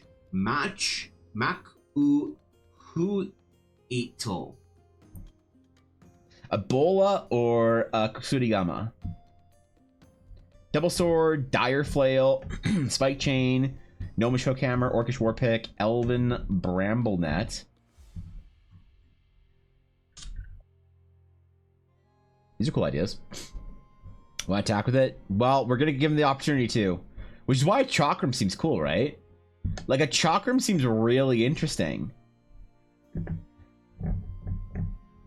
I kind of like the idea of it being a chakram. Returning throne. How does that work? How does a returning weapon work or whatever in this? That's kind of a cool, like, that's such a cool vibe to give your casters a chakram. And we can put another effect. Ooh, whoops. We can put another effect on it so that the chakram, when it hits something. Wait, where did? Oh. Why is this on separate website? Fuck. Anyway. We can have this when your caster, like, there's like an on like hit effect or whatever of the chakram when it returns, so you can make 1d6 slashing damage that like I don't know. Like, what if there's some interaction where, like, you can cast touch spells through it when it hits? That's a sick idea. What about the orang-utans? Not a weapon, but a glorious, beautiful beast. Chakram's a very fun weapon. Chakram is a fun weapon. That's a great idea. Dancer's magic returning throw is pure magic. That's fair. I guess it just returns when you throw it. Slashes. Okay, hold on. I need some chakram ideas here. What is it? I need some magical chakrams. FFXIV dancer weapons. This is how we're gonna look at. This is how we're gonna find good chakram ideas. We're gonna look at dancer weapons from Final Fantasy XIV. All right. These are sick. Yo, look at that. Hold on. Hold up. Look at it. Look how cool that shit is. It's got spikies on it. Why are all these Lalafell? Why does everyone have to play a Lala dancer? Dude, your Lala doesn't belong in dancer. Please do not. If you're gonna play a dancer, don't play a Lala. Just come on. Lalas have to be either black mages, white mages, or paladins. That's it. These are sick designs, though. These are actually exactly what I was looking for. Look at this! Look at this! What the fuck? These are so cool! Look at that! Holy shit! Dude, these are sick. Wait, what the fuck?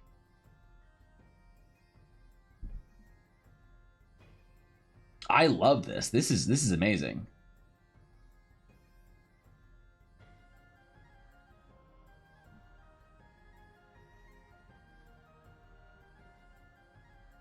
I think we should do caster chakram. Would you prefer Vieira's as a dancer? Yes. Dancers are exclusively Vieira's. You can only be a Vieira if you're a dancer. So, my bad.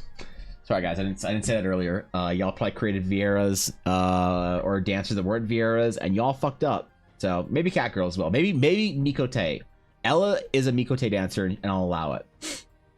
Spiky tambourines, more or less. Yep, more or less. Be dope to have a Bloodborne-esque trick weapons in D&D. What does that look like? Oh, they like open up or whatever. Does that mean that Nickmon? I never played Bloodborne besides the first like hour of it. I think I played an hour of Bloodborne and then said this is dumb and started playing Persona or some shit. So the 2-in-1s. Oh, okay. I tried belly dancing. Sorry, at age 7, children also like to dance. But don't let the Lala be a dancer. Come on, man. I don't want a Lala dancer in my party. Come on. You can only be female Vieira or male Mikote. Those are the only dancer options for you in Final Fantasy XIV. I'm sorry. This is actually cool. I like the idea that there being like spikes and shit. This is a really cool design. I love this. What else? What else? These are cool chakrams.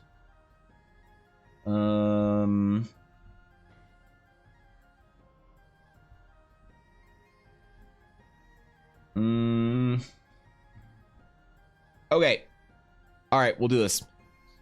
We will do the next item is designed for casters, and we will do a magical caster chakram. That's what we will do. We'll do magical caster chakram.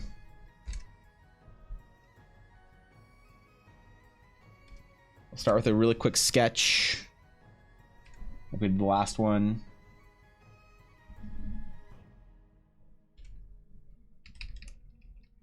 And we'll give it 3 effects again. We'll give it an RP effect. We'll give it a cool combat effect, and then a kind of a funky combat changer. The combat changer is that it might do some cool thing when it like attacks or whatever, like it returns, so you can make melee touch attacks with it using the chakram at ranged, like that. We'll do that. You can upcast a spell with it once per day. And what about a cool RP effect? Something else it can do. So like the other item we just built also gives you a bonus to intimidate. Something that's a bonus to skills or some kind of fun RP interaction. Something that feels like, it doesn't need to be like chakram-y. It just is like a cool caster effect. You don't want to see the kid belly dancing, the outfit, that's fair. See, there you go. That's the problem is dancer transmog or glam, or sorry. Dancer glam in Final Fantasy XIV is a problem. There you go. The chakram could have the trick where it splits and becomes 2 blades.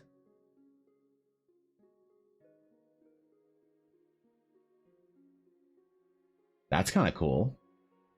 You use to make a performance check, or as a bard, it softly plays a melody in time with you. Wait, that's really cool. I like that, actually. Bonus performance? Yeah. I like that. That's cool.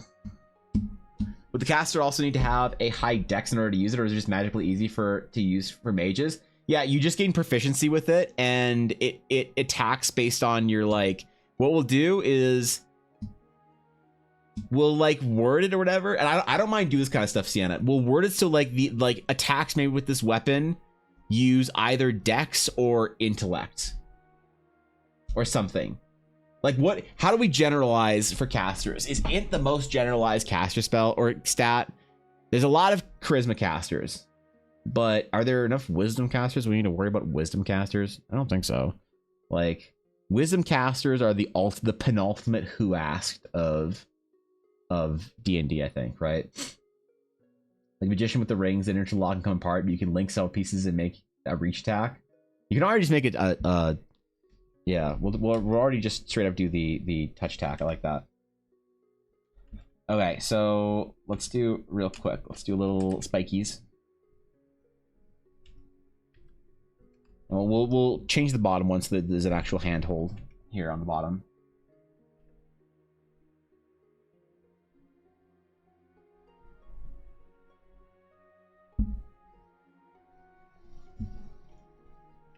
So we'll do a very quick sketch here, and then we'll actually draw on our line work in a second. I like the other one we saw where it had like an arc to the center and like spiky bits. So we'll do that as well. We'll do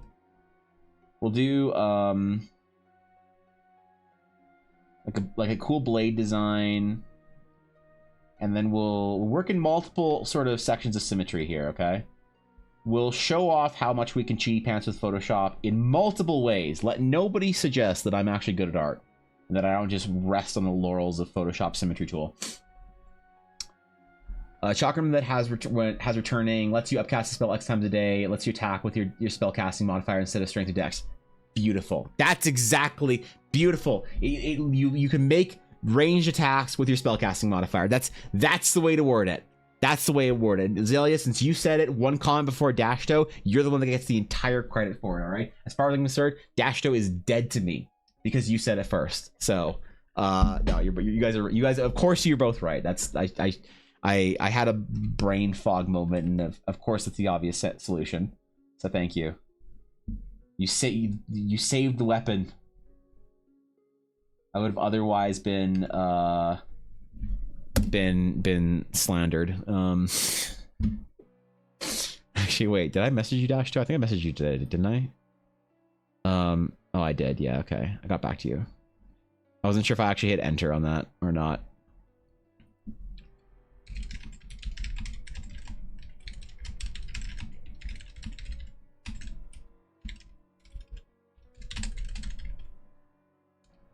Okay. I forgot. I had talked shit to Dash 2. I hadn't done that yet today. This is a bard specific weapon. It could be logical, give it charisma, skill, need. Now I don't want it to be a bard specific weapon. I want it to be something that like a caster can. I wanted to give a caster like a mage, or warlock, whatever, a wizard, sorcerer, any of that shit. Wait, you said it before? Sorry, did you say it before? All right. Casting attribute. Oh, you're right. Zelia and Dashto, you're both dead to me. Star's the only one that gets credit for this. I just didn't read that. I didn't read above because Azalea added me, so you're right. They're both dead to me now. Azalea's dead to me until she finishes her house, and Dashto's dead to me until he makes more music. All right. Yep. Good call. Good catch. Okay. But yeah, I want to give to just general, and thank you, Star the Wild Girl, for the follow. I appreciate it. Thank you. Welcome to the Dragon's Claim. We're honored to have you here, my friend. This is a strong weight, bro. What do you mean? What do you mean? It's 185. That's fucking pathetic. for my height and weight, 185 is sad. All right. Anyway, wait, we're talking about this in Discord, not. Anyway. All right. So we'll do casting attribute because yeah, I don't want it to be bard specific. I wanted to give a cool weapon to classes that don't usually get to hold onto a cool weapon. So I think that like if you're a mage class in D&D, you don't often get to hold onto a cool weapon. You're like, oh, I get a dagger. A magical dagger. I get a cool magical short sword. I get a wand. Like you don't ever get like a fucking chakram or something cool like that, man. You know? I don't want this to be bard specific because I want to give I love the idea of like a warlock just throwing magical chakrams across the battlefield, you know? Upcasting spells, blowing shit up. Like holy man. Are you kidding?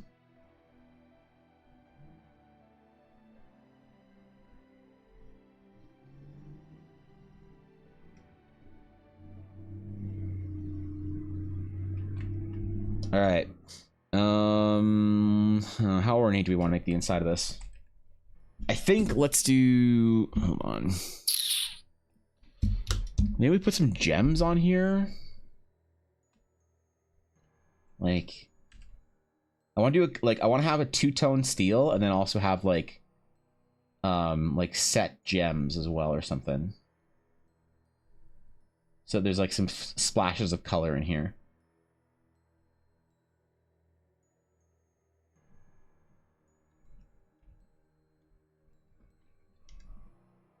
Whilst holding this weapon, you are 22% more attractive. Whilst holding this weapon, you gain a plus bonus to performance checks. While using this weapon, you increase your share of the loot by 5% from the party. What's a cool effect we can give this? Just the performance, I wonder. You split casting like a druid warlock, then you're a badass, I guess. You know, and you're just badass at that point. Eldritch Blast Chakram. that is kind of wicked. I will admit, Thark. You're right about that. Love a reflavor of this weapon for an artificer, but it's a saw blade. How would it work for an artificer? Would it just upcast as well? I don't actually really know how 5e artificers work really at all. I've never played with a player that has played artificer in a 5e game. All the time I've been playing 5e, I have literally never, not even once, played with an artificer player. So I don't know how. I know like in theory how they work, but I don't have the practical knowledge of an artificer in my group.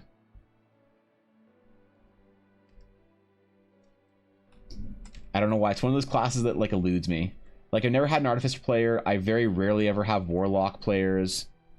What else? What other classes do I have not really got a chance to play with all that often? 5e. Sorcerer as well. I always play with wizards, and nobody ever plays a sorcerer in my games. I don't know why. The one time a person was going to play a sorcerer, they decided to play a storm cleric instead. So, yeah, what's up, Mel? Mel, you all adjusted back being home? Are you back out of your jet lag, or are you still kind of feeling it? Because I don't know about you, Mel. Whenever I get home from like a trip or whatever, whether it's a vacation, business, or whatever, I always take a couple of days off work to like reset. You know, sleep is in yeah, okay, all right. Well, give it a couple more days, maybe.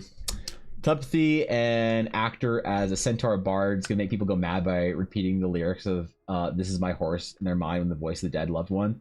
That's diabolical at that point. I don't know how that song goes, but I can only imagine. Cool effect would be load a spell on the weapon and cast from a distance for the chakram. We're just gonna give it touch, like the ability to cast touch spells though with the chakram. And I know how OP that makes. But if you make a success, no, yeah, you just need to make you can make a touch spells with the chakram. What does an artificer do in D&D? I know as a as a Navy rank. I'm confused. I'll trust you on that one, Jacob, though. I just want to sit and play Baldur's Gate all day. Do it. Mel, you deserve it. You know what? Here. Let me make you a note. Here, let me make you a note here, Mel.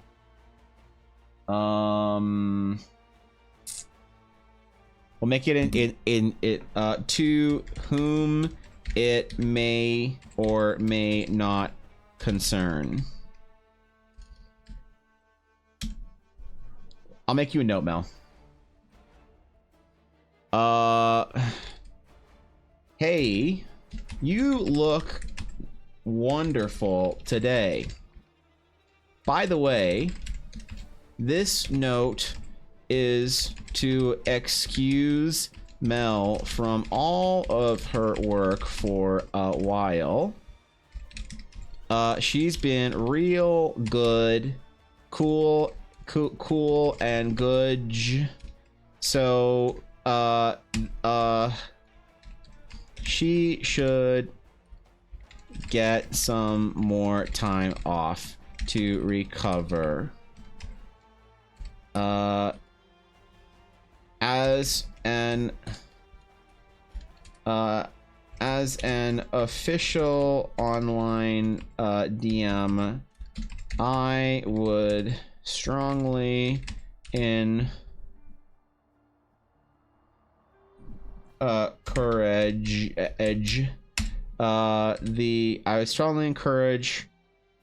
this time off in my professional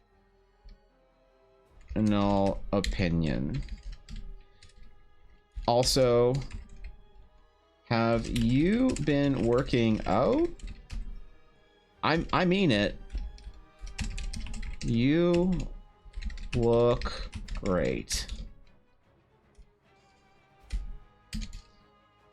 Evan Blair, B. Des, CEO, EBA. All right, Mel. Here you go.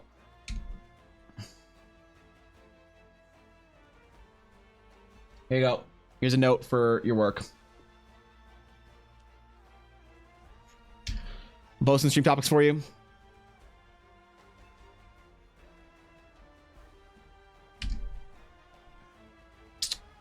There you go.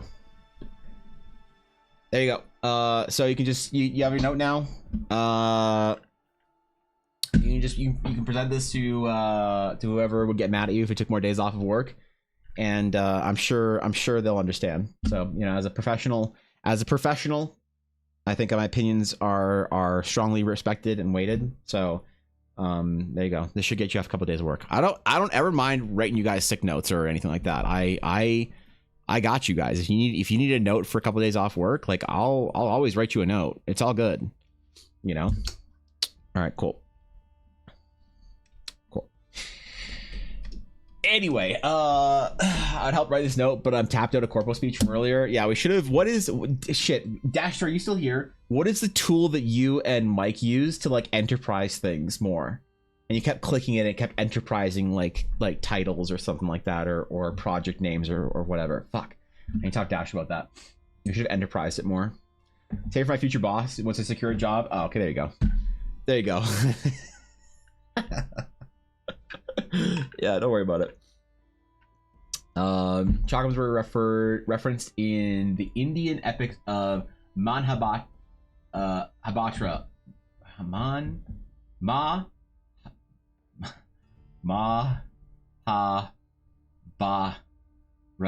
Fuck, man. I'm gonna be here for an hour if I keep trying that. And Ramayana from childhood. I remember a cartoon movie of Ramayana where one of the good guys used divine chakrams, cut out a gigantic demon either in half or cut off his head. That's pretty cool. Why did you guys have better cartoons in India growing up, man? Our cartoons were like, man, when did cartoons start to suck? Didn't people like get cut in half and shit in gargoyles or whatever? When did our cartoons start to get lame?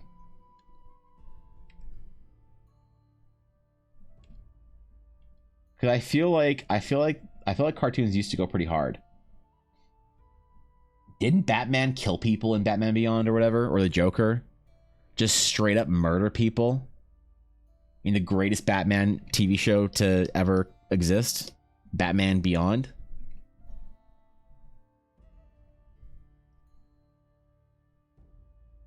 You know I'm not wrong.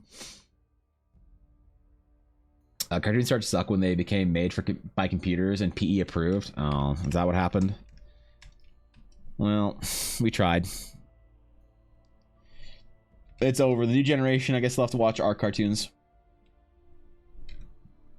Not the 80s ones, though. I didn't like those. The 80s cartoons felt like they were trying way too hard. I know some people from the 80s really love the 80s cartoons, but they were a bit before my time, and I wasn't a fan of them. 90s cartoons, I feel like, were cartoons, and I might be biased, but I think the 90s cartoons were peak cartoons. That's when we had like Gargoyles and Justice League and Batman and Spider-Man and Mummies Alive. 2010, is that what happened? 2010. Some BS about cartoons being violent and including or inducing bullying. Who the fuck thought that cartoons induced bullying? What the hell? Who needs to be relaxed and told to chill? Cause I don't, man, I don't know shit about that. Cartoons causing bullying. What are you talking about, man? Like, of course. But like, who's out there watching Jackie Chan Adventures being like, you know what? I need to be an asshole more often. Well, I think Jackie Chan Adventures was causing everybody in 8th grade to start saying one more thing. That's about it.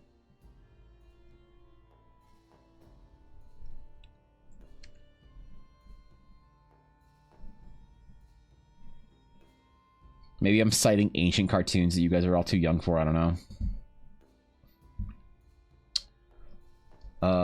Oswald was an awesome cartoon. What the fuck was Oswald? Grade A dumbasses like Ed, Nettie. Yup. USA Parenting. Oh man, we ruined it. NA Parents ruined cartoons. Did EU get good cartoons? Because I know y'all in EU had different cartoons than we did growing up. All right. Did your cartoons at least still go hard?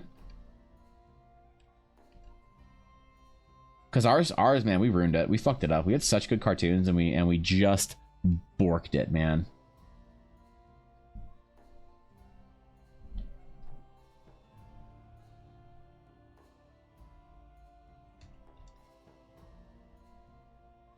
All right, I'm gonna make it ornate and beautiful. Because it's a spellcaster weapon, and spellcasters don't like things with spikes on them. They're ouchy. Challenge Showdown would be sure be fantastic. Source of magic items for D&D. That's actually, you're absolutely right. You are absolutely right about that. I don't remember shit from that show, but there were some bangers, yeah. Wait, it can't just be the US, because you know what also started to suck around the same time? Anime. Yep. Late 2000s, early 2010s anime is when anime started to suck. You know? That's what because it didn't just happen in NA. In Japan it happened too. Anime started to fucking suck. Like, I thought that, like, I was just remembering shit, like, with rose-tinted glasses or whatever. And I went back and I watched some old, like, 90s anime, and it was actually just better. Like, the original Ghost in the Shell, it was one of those things where I'm like, this doesn't feel dated. This is just good. You know? What happened? So it isn't just American cartoons that started to suck. Anime also started to suck in 2010s. There were still some good ones, and there are still some good ones, but like in general, man, it happened in Japan too. It happened in America. I think cartoons in America started to suck around the whole like Ben 10 kind of like era, Danny Phantom era. Like that was the like.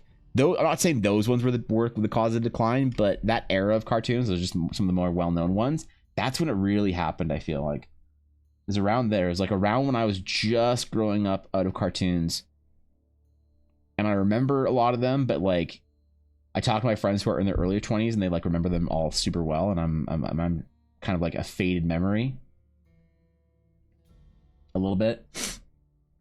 We had Jetix that would give some nice anime, not shitty dubbed. Wow, that's rare. Second, what way? I don't know, just the overall quality, substance, plots, like everyone has to get along, you know. There used to be like great cartoons that were like a little more mature, a little more interesting, like the original Justice League and Batman Beyond, Gargoyles, those kind of cartoons. Even the more like boppy ones like Mummies Alive or any of the more funny ones had a little more something to them. Even like a more feel-good cartoon like Teen Titans or something had a little more to it, right? Mini Rant hates some of the popular cartoons because the main character was dumb. Not the way they were geniuses, but literally proud of how not smart they are. Like the main character would be the whole reason the whole cast is in trouble 90% of the time. Oh, so Pokemon, yeah. Core problem of our society, so SJWs, yeah, well, maybe, I don't know. I don't know, man. I don't want to get political. I don't want to make it a political thing. I'm just worried about how cartoons started to suck. Although maybe it is inherently political. But either way, I think it's more of a cultural issue. We stopped letting our cartoons be like kind of. I mean, do you think there was actually a correlation between like violence and kids and whatnot and cartoons? Because I don't know if there was. I don't remember there being anything like that. Our quality went down too. Yeah, it did. Like hand animated. I mean, dude, there's this scene that I saw in like old Ghost in the Shell, the Yakuza scene, right? Where what's his name? Where Batu takes on just all these fucking Yakuza. And like the animation back when there was like this sense of, I don't know, this sense of like style. Even in the motion and like everything about it for older anime. I know this is like something newer, but still. It's like done in the older style. It's like they cared a lot more back then. I don't know, man. That's so weird. Like something I think they started getting less budget to have to be expected to do more in a lot of ways for the cartoon industry. Ultimate as well, yeah. You Encouraged Cowardly Dog was a banger. I don't remember that one. Do you remember my brother practicing fancy cartoon punches on me? Oh, okay, well there you go. Well, that is just coming of age, right? Like my brother and I practicing Tekken 3 moves on each other. That's just coming of age. You're not going to stop that. You can't deprive your kids of hitting each other in creative ways. That's not going to happen. They'll find a way to do it. Like back when we were kids, we just punched each other. Now you get your brother canceled on social media. So, yeah. The reason shows have those characters is because previously cartoons were written episodically. Now you have this overall shift towards making shows more serial or storyline due to being able to binge them with streaming services. That's a really insightful. Yeah, that's actually, yeah, that's true. That's true. That's a good insight. Cause like, I wonder how much of it did come from you have to make the episodes like serialized because people were starting. But like, hold on, does that still make sense for kids cartoons? Like, are kids streaming it as much? Or is it just the downfall of the Saturday morning cartoon that is part of the downfall of the cartoons in general? Problem characters are a great way to introduce quick problems and solutions. Pink Dog lived with the old couple and had to save them constantly. I don't remember that at all. Anime quality probably began to go down when the studios began to make so many series that they didn't have an option to take the time and put in real effort into. Yeah, I think how that's what happened with a lot of anime studios is that in general, animes and games, once money is proven and investors expect a certain amount of whatever, I think that a lot of the creativity in these studios, whether they're anime or games or whatever it is, I think it goes down because there's this inherent expectation for the thing to like produce more and make more money with like less investment and less effort, you know?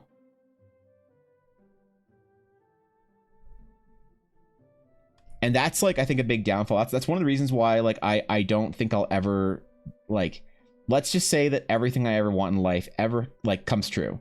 And I build Eldara into this big IP and franchise. You know who I model all of my business decisions off of for Eldara is George Lucas, because he put faith in his own stuff and he demanded to own the rights to it forever. He didn't sell the rights to Hollywood. and just like, you know, use their money and have to make their movie for them. And he talked about this. He talks about how when it becomes somebody else's movie, then they want to start editing the script and they want to like exclude things. They want to rush deadlines and all this kind of stuff. And why he built ILM was a large portion for that too, is so that he owned the production behind it. Lucasfilms is like a very interesting model for creatives, but I think that a lot of times, yeah, that is the big problem, is that it is a quick desire for a greedy endeavor that and profit that is removing a lot of the, you know, the passion and the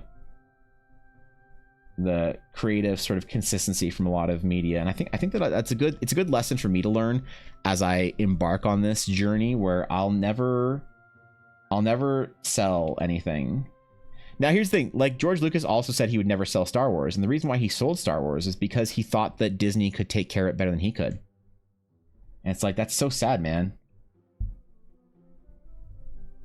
He had these like stories and stuff that he wanted to tell and these like things he wanted to do. And Disney's like, okay, that's cool. Your script is interesting, but we're going to do our own thing. He's like, okay, whatever. So it's an example of like, no matter what, you can't sell your stuff. Even if you think that it's a good deal for like to protect, like it's better to own your stuff and let it go downhill and let it go into the dirt than it is to sell it and let somebody else do that for you. You know? Dee Dee from Dexter's Lab was a problem character. That's interesting. Yeah, I guess. Johnny Test was proud to make his own stupid decisions.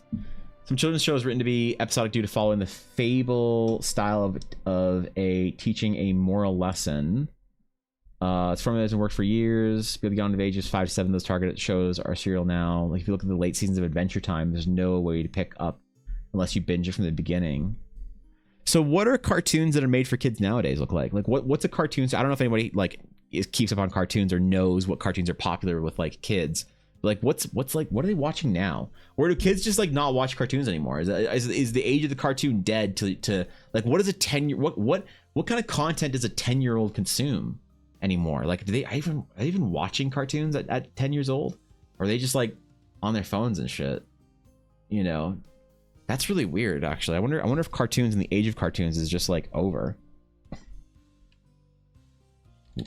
There's probably no Saturday morning or weekend cartoons anymore. That's probably completely dead, I think. You know, we'll make an overarching story isn't bad, but eventually problems come up with different countries don't air each episode for whatever reason. That's true. Yeah, that gets kind of complicated. Yeah, it's just lost. Learn many moral lessons in Johnny Test. That's fair. Some animated phones at that point. Well, I don't want to be one of those old people that's just like, wow, I feel so bad for the young people. They don't get to know how great the thing that I liked when I was young is. You know, it's like, okay, grandpa. Okay, we'll get you a blanket and a World of Warcraft Classic account. You know, it's okay. We'll put a blanket on grandpa. And you start playing WoW Classic and we'll order you some Swiss Chalet. Like, okay, you'll be all right, grandpa. You know, I don't want to be like that kind of an old person. I can't believe kids these days don't get cartoons, but like it is kind of sad. I don't know. I feel like that was like it was a cultural unifier amongst kids. Everybody watched the cartoons on Saturday. You had something to talk with your friends on Monday because everyone saw the newest episode of Jackie Chan Adventures. Everyone saw the newest episode of Star Wars Clone Wars. Everyone saw whatever. It's like, yo, where are you in Shaolin Showdown? Oh, just this fight? Oh, it's gonna be sick, dude.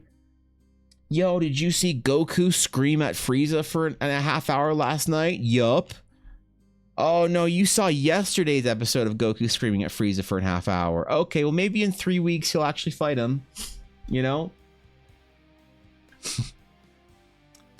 Is the reason why content creators, YouTubers are so popular for the what do you want to do in the future question for whatever it is. Or from whatever exploring that. That's fair. And maybe they are watching YouTube and that's all kids are watching now these days is just YouTube and content and TikTok. Which that's got to be bad for you, honestly. Like if you're I think if I had like it's got to be very difficult, but I think I would try and keep a lot of social media away from my kids as long as possible. I think once they get into junior high school, you're probably fucked. You probably can't do anything about it. They'll find it one way or another. But I would definitely try my best to keep social media and YouTube and influencers and all that stuff away from my kids while they were like at their most impressionable. But, you know, teach their own. Who knows if that's the right strat. All right, this is actually kind of dope. I really like this design. This is sick. I'm enjoying this. All right, so you must be sorcerer, warlock, wizard, whatever. You also gain proficient with this weapon type. What else?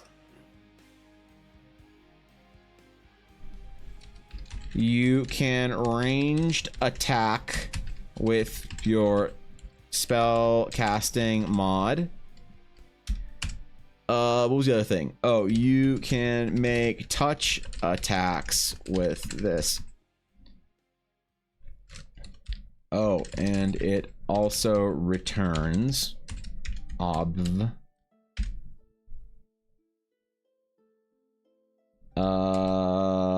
You can upcast a spell once per day-ish to the next tier. Kinda OP, bro, but who cares? Make your encounters more interesting, you wuss.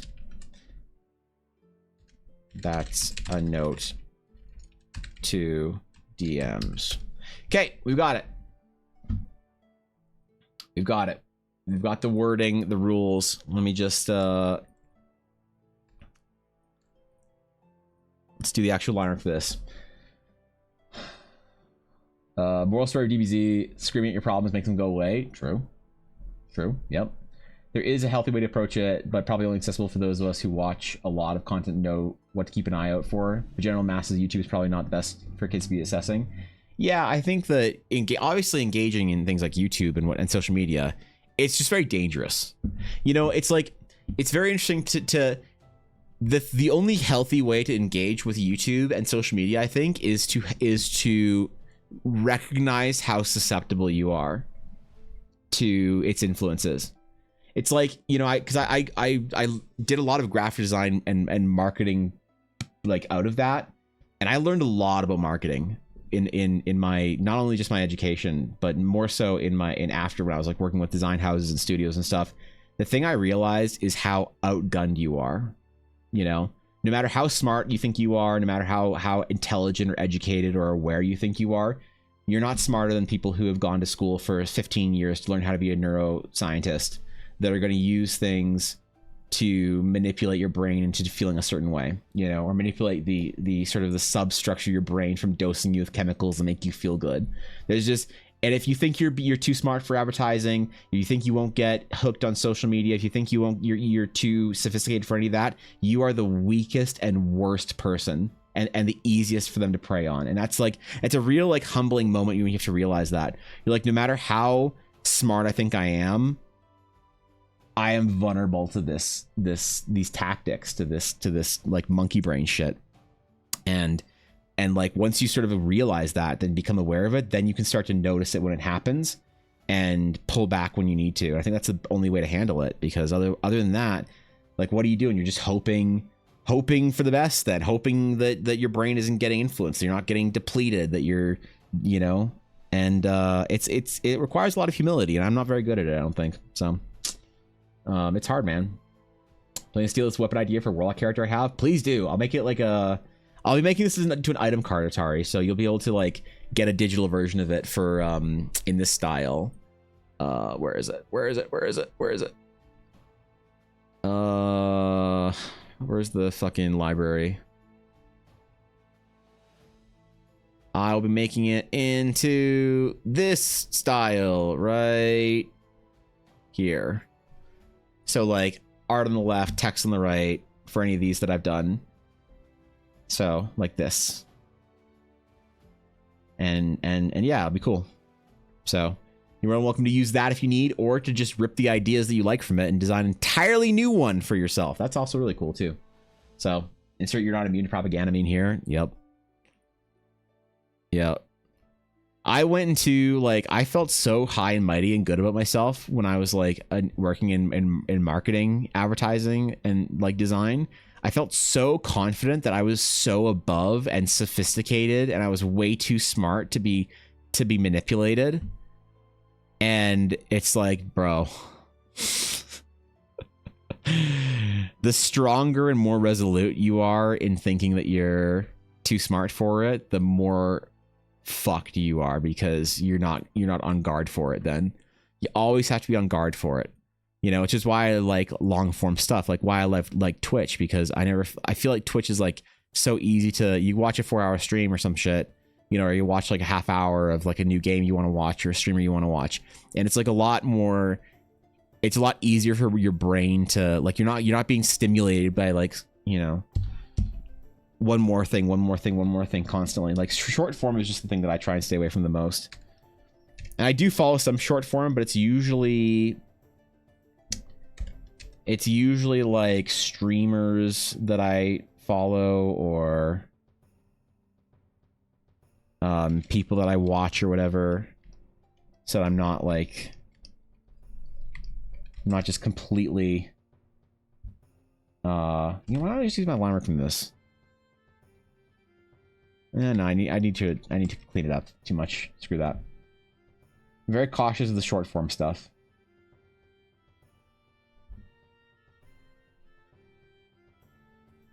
I have to like set a timer for myself of like, all right, I'm gonna go see what my like Twitter or TikTok or whatever, or Instagram followed accounts are doing, and I'll do it for 10 minutes, and then I'm off, then I'm done.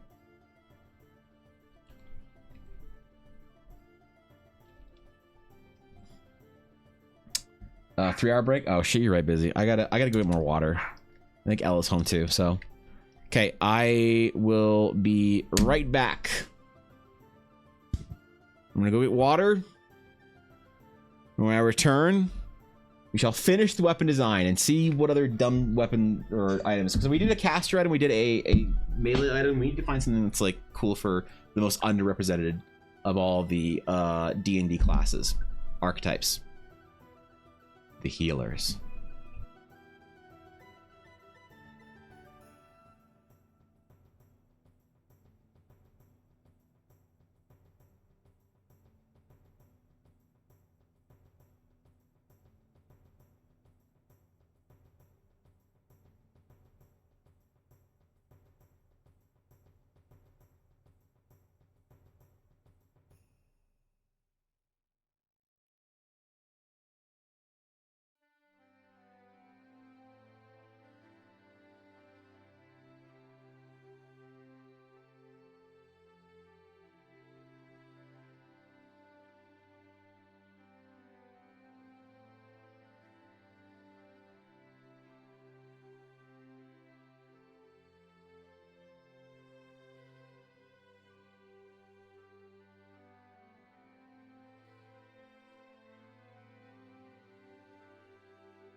All right.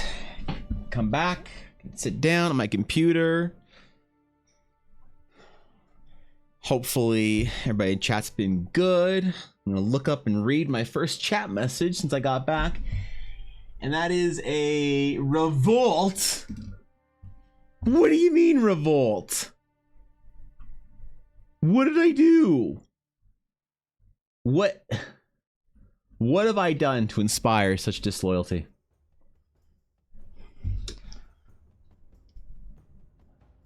You wound my heart. I find myself depraved of loyal subjects and useful individuals. Now forgive me for being slightly more declamatous than usual, but I find myself in the midst of traitors. And by no means I was dropping eaves the sophisticated tools of a gentleman, but I might have to do some inspection of my mods. You go against Loon? Yeah. Yep. Why even bother?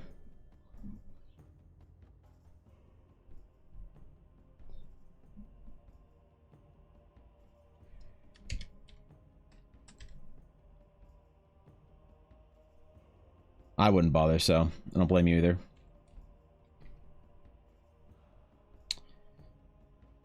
So when you start thinking about healer items, all right, that's the next thing we need to do. Something that's cool for your healer. Your Durid or your Claire Ack.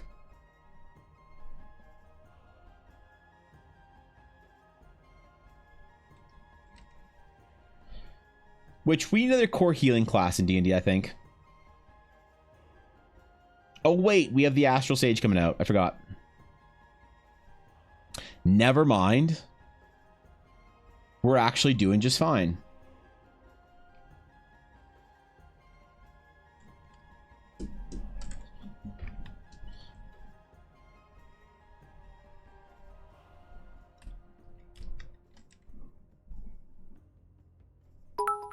All right.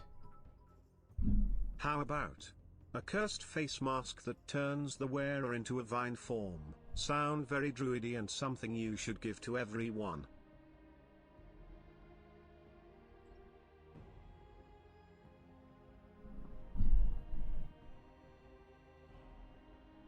Didn't I draw this already?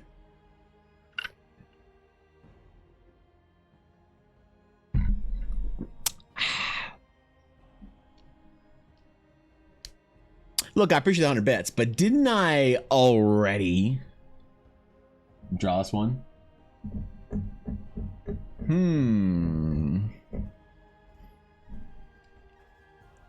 I sense I'm being skamazed, bamboozled.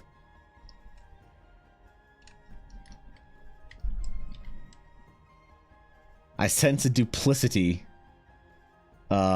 forming. Let you cast Bless though using a spell slot, and while allies are blessed, they heal for half damage they deal with their weapon attacks. That is so strong. Holy fuck.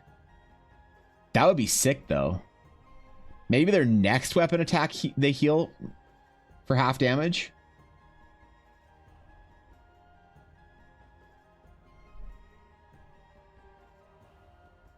Cause that's wicked. I like that.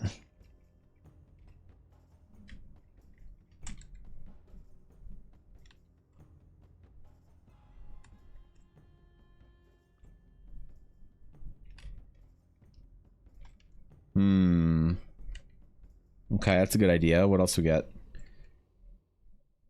What do healers want out of a magic item anyway?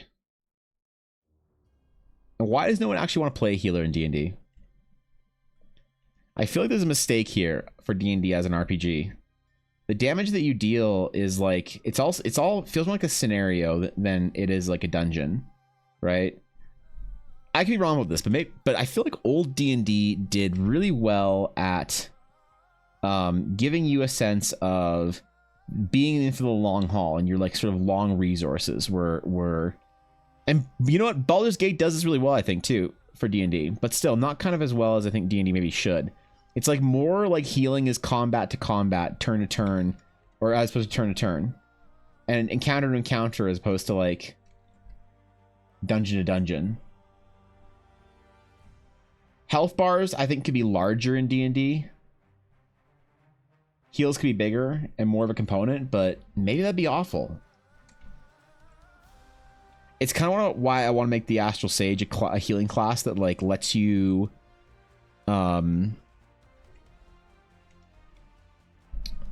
allows you to do more healing moment to moment, like spot healing, things like that. Maybe slightly more Warcraftian in its healing.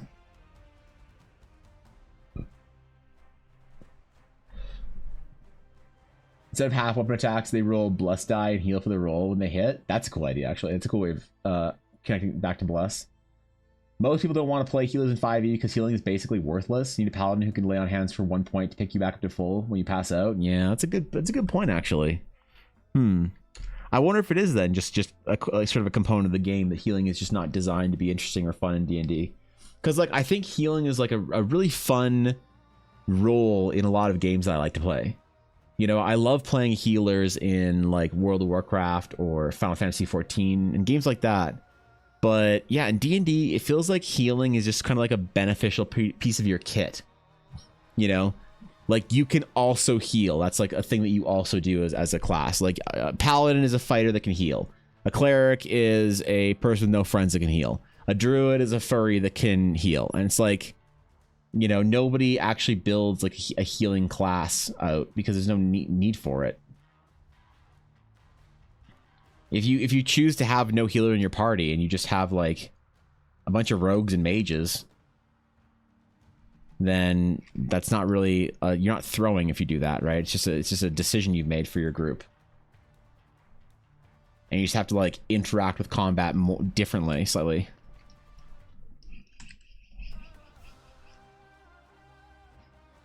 I wonder if there's a way to bring healing in to the forefront for D&D, or if it is just like not built into the game, so don't try. I really want to do that with the Sage, but even then the Sage is sort of a hybrid caster, so I suppose you could spec your runes and your spells that you get from your runes into only healing.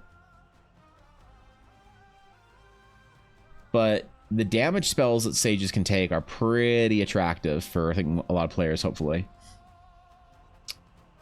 Called healing, because healing's so minimal, and anytime you heal spell becomes actually useful. If other than healing word, the nerf is useless. I'm looking at healing spirit and prayer of healing.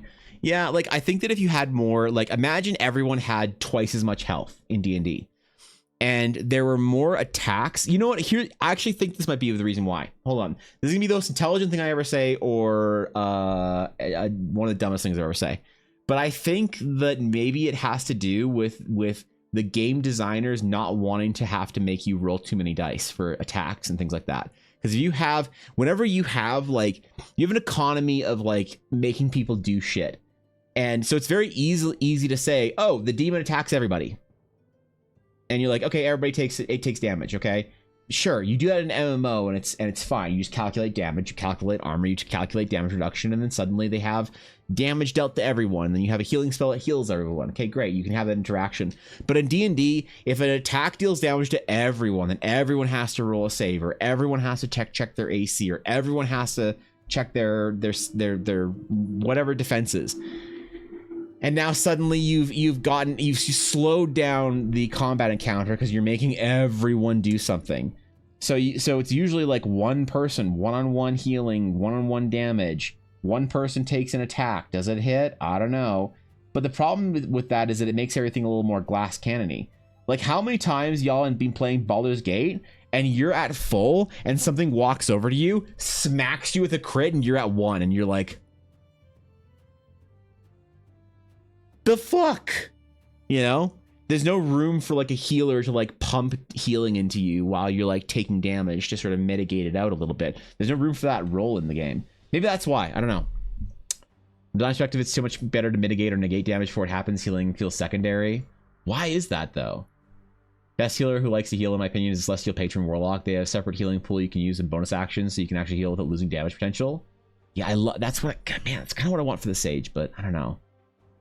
The abilities feel lackluster and seem boring, to be honest. As a new player, it just feels like healer isn't worth taking because you're more useful as a DPS or tank. Yes. And D&D is very much a game of, because the health pools, your health pools are so small, enemy health pools are also so small. It'd be better for you, rather than to heal the damage up in your party, it'd be better to just kill the thing. Like, isn't that the mantra of the Final Fantasy XIV healer? The fastest way to heal your party is to kill whatever is dealing damage to them. What's going on, Drake? I feel like healing in 5e is designed in a way to be secondary thought, not to be something worth actually specifically planning for. If there are penalties for going down, there'd be difference, but since you don't lose anything besides movement, why bother in healing until it's required? That's a good point. It's like, yeah, like, the riskiness is not there. Hold on, how did death work in 3.5? How does death work in 3.5? A dying character is unconscious and near death. She has -1 to -9 current hit points.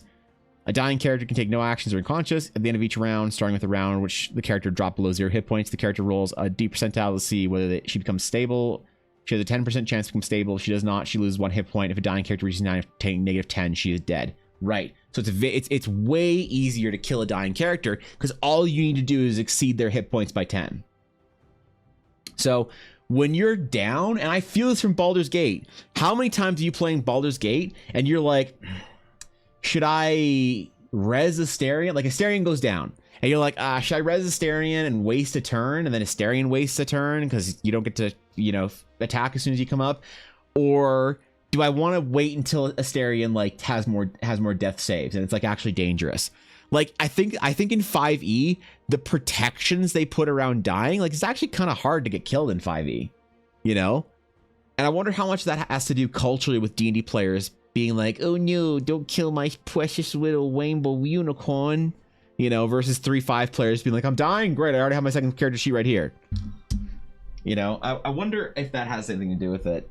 Because, yeah, that is a good point, that in 5e, being down and unconscious doesn't really, it's not that scary, Like, I feel like you just go down all the time in like heavy combat, and you don't really give a shit. It's not like a big scary moment when someone says, I'm unconscious. The first thing you think to yourself is, oh crap, so-and-so won't be able to help for the fight until they're back up. You're not thinking, oh crap, so-and-so might be fucking dead. I'll use cleric as a second fighter. They can do some healing afterwards. Yeah, I think a lot of people do. But also have no friends because that's clerics, Someone else mentioned this as well. Healing spells don't outpace damage and come in. Makes more sense to deal damage in that case. Yep. Only risk in 5e is if the DM is playing with the optimal massive damage rule and you're fighting something real big. Yes. If it just hits you hard enough, but like the thing is, if it hits you hard enough, what do you have to take in D&D in 5e for you to die instantly? Is it is it half your HP? Because yeah, in 3.5 doesn't matter if you were level 10 or level 1. If you took more than -10 hit points, you're dead. Went on a week trip to Canada. Oh shit, Drake, where'd you go, bro? Had a house rule that gives a character a level of exhaustion for each time they hit 0. Yo, that's genius, 6. I love that. You go down, you come back up exhausted. That's beautiful. I love that. That's such a great rule. I'd love to have something to like a reverse pre-rework Symmetra, increasing healing focused on one character based on concentration over time. That's the only implementation I can really envision boosting healing as a feature in the game. That's interesting. I wonder if we could do that part of an item. We're on a half-week trip in Alberta, Calgary, Banff, the other half in British Columbia, Victoria, Vancouver. Oh shit, dude, that's awesome. That's around where I'm from. What'd you think of Banff in the fall? Was it beautiful, majestic? Everything in Canada is so much bigger. There is a lot of space. Yes, you can drive a long distance in Canada without finding anything. That's fair. I'm trying to say that after being to like Victoria and Vancouver. Victoria and Vancouver feel very American as a city to me, very Seattle. Calgary is a very spaced out city because there's no encouragement to build up. There's only people build out. So I need a car like. Okay. I think I said warlock. I thought you said Hyper Bits Warlock. I mean, look, Gibbons are an automatic 7. So you know, but is this a special Gibbon? Is this more than a regular Gibbon? I don't know, man. I think I'd give it a 7.5. I can give this Gibbon a 7.5. It's a good Gibbon. I've seen worse Gibbons, so that's a good monkey. I'll give it a 7.5 on the monkey scale. Thank you, 100 bits, Aduria. Appreciate it. Feel very Seattle to you. Must have loads of homeless people.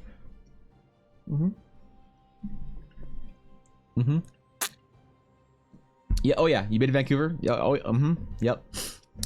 Trees and color, something beautiful. Yeah.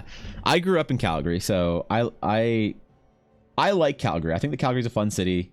What did you do when you were in Calgary, Drake? Because like I have friends coming to my area and they're flying into Calgary, and I don't know what do I do with a bunch of Americans that come to Canada? They want to go see Banff and they want to go see Canmore in the mountains, and I'll take them out there and whatever, and we'll go out. We might go to the Kananaskis Lodge as well. There's like things you can do in the mountains, but like, what did you do in Calgary that was fun?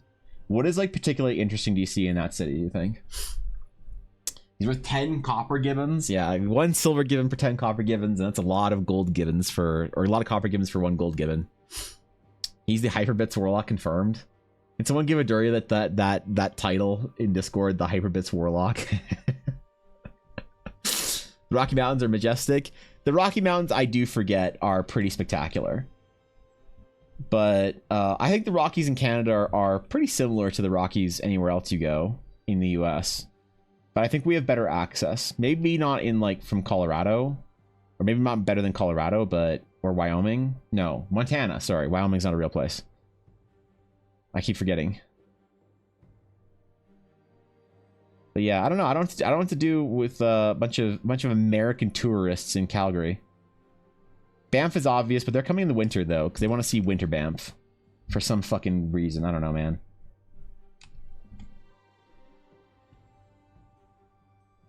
I don't know what there is to do in that city. Cool things to go see. Kyra's more like the pit stop for the trip. That's fair. There's not a ton to do in Calgary that's like unique to Calgary as a city. It's a great city. Calgary's beautiful. It's fantastic. It was great to grow up in. But I imagine it kind of being like a Denver, you know? It's like a great city, but like this isn't really much to do there. I don't know. It's not like, you know, Vancouver, where Vancouver has all sorts of crazy shit and, you know, great Asian food and that sort of Pacific connection and whatever. Or Victoria has the history and whatnot and the old Canada sort of vibe. I don't really know what there is to do in Calgary.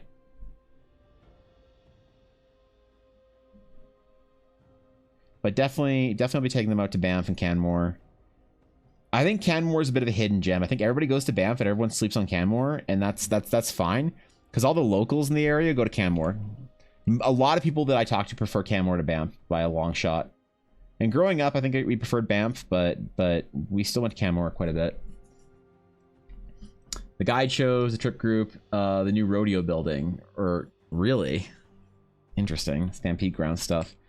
I think Calgary's definitely worth going to if you're going to it in the summer, especially during the Calgary Stampede. That's a cool thing to go see. Calgary Stampede's awesome. Going to see like chuck wagon races and rodeo. It's like it's a good time. Calgary in the winter, I don't know, man. Some cool stuff we have planned out, but just curious what kind of stuff people want to go do. Because I highly doubt any of the mods that are coming to Canada in the winter have actually looked up what they want to do in Calgary. I strongly predict they'll just come to Calgary and be like, hey man, so what are we gonna go do? And I have to figure it out for them. So I need to like anticipate what a bunch of Americans and an American LARPing as a European will want to do. Live with trampolines, yeah. I go to Calgary for the chance to go Evan viewing. It's not spectacular, trust me. It's pretty disappointing. Atari came all the way up to Calgary to try and get a wild Evan encounter, and he's pretty disappointed by it, to be honest. I just sort of sat there and scratched my ass and then complained about something for a little bit, and it's like, okay, well, he's the same on stream. At least he's consistent. At least he's consistent. It was above mediocre. Okay. All right. There we go. That's good endorsement.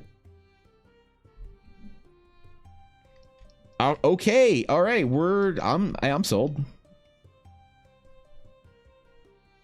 If Calgary can be above mediocre for Atari, then that's fine, man. I feel good about that.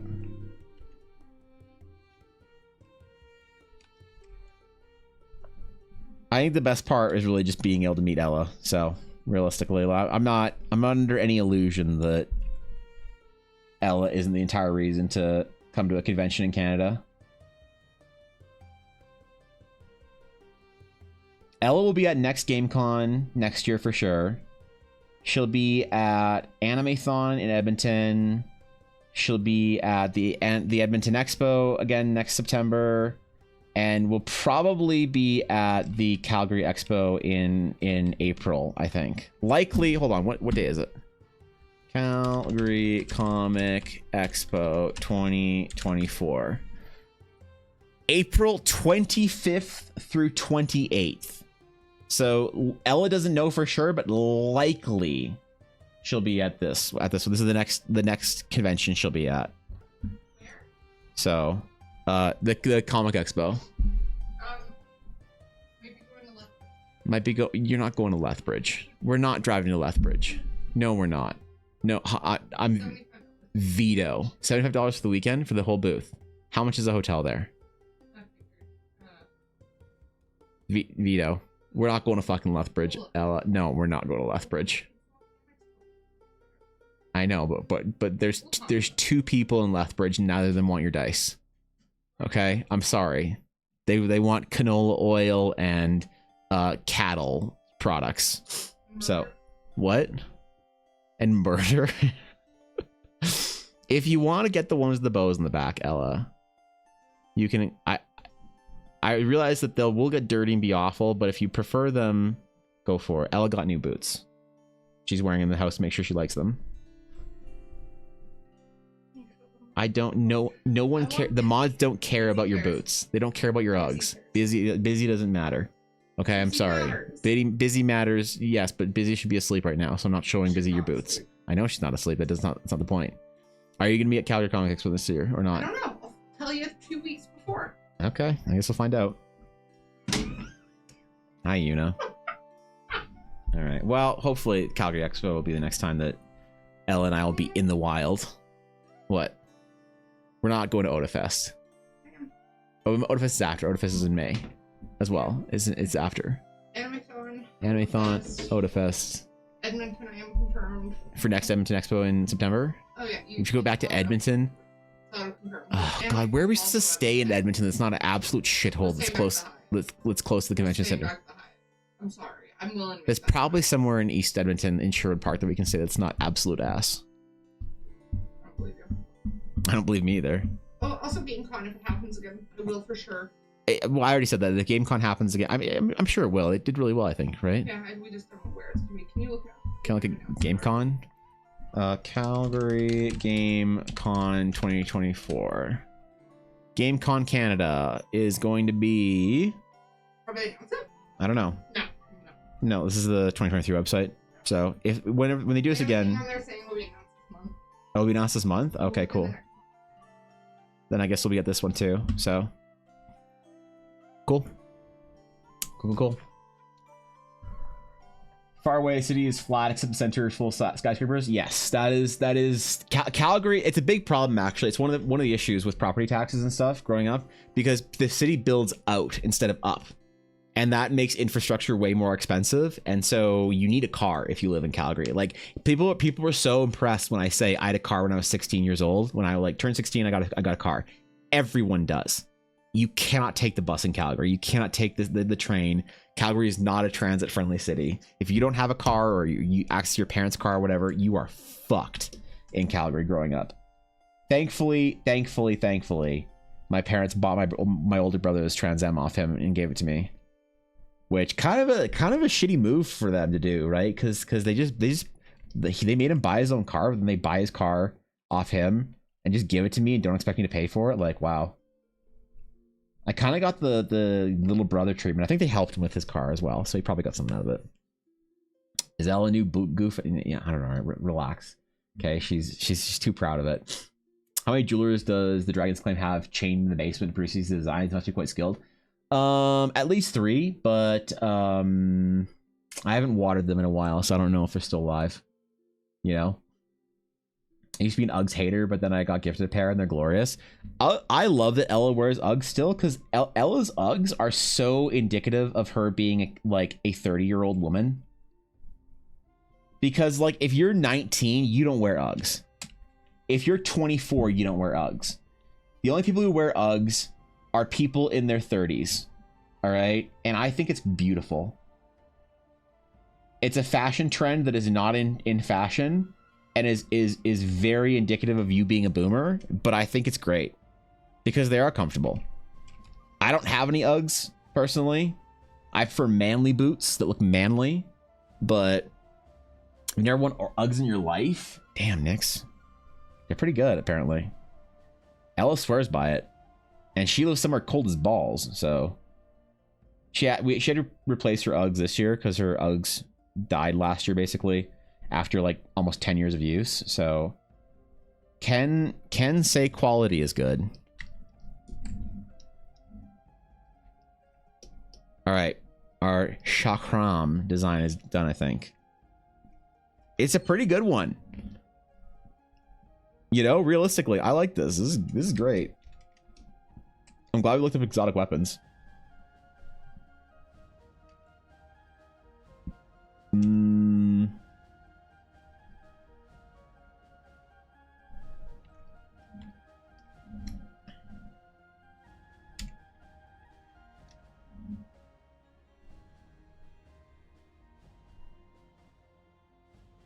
Oh, yeah.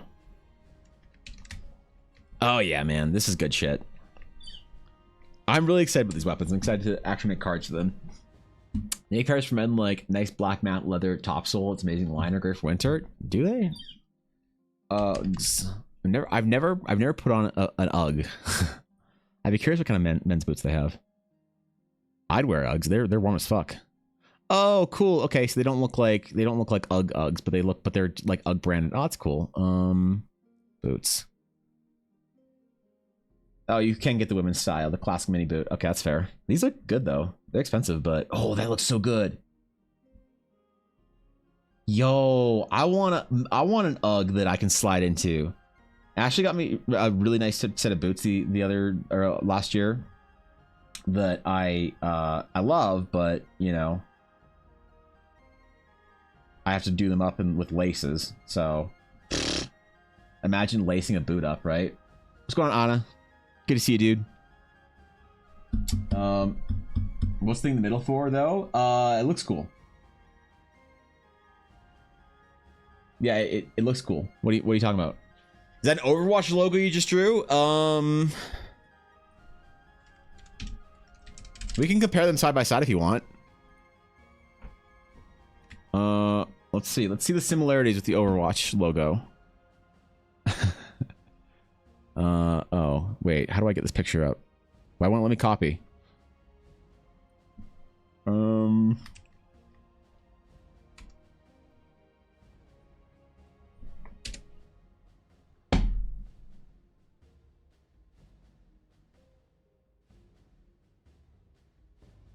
I do see the similarities, unfortunately.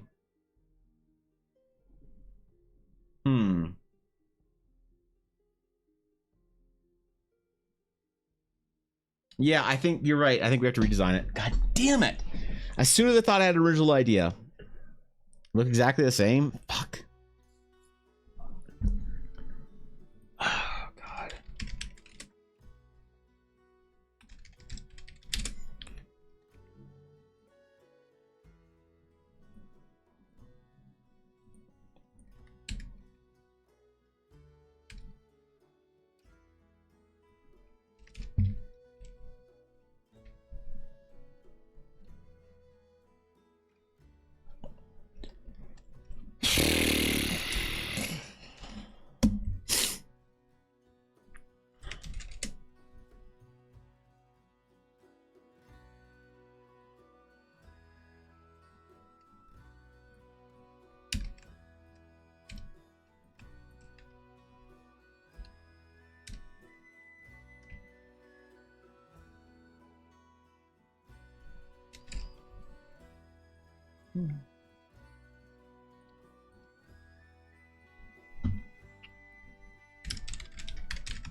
What the fuck? What the fuck?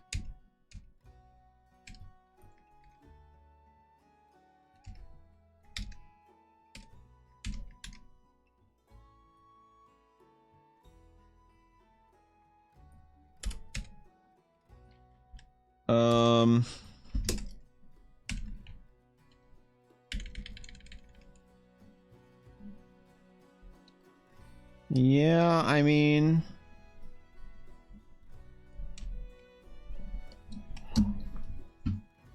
you have a point. You do have a point.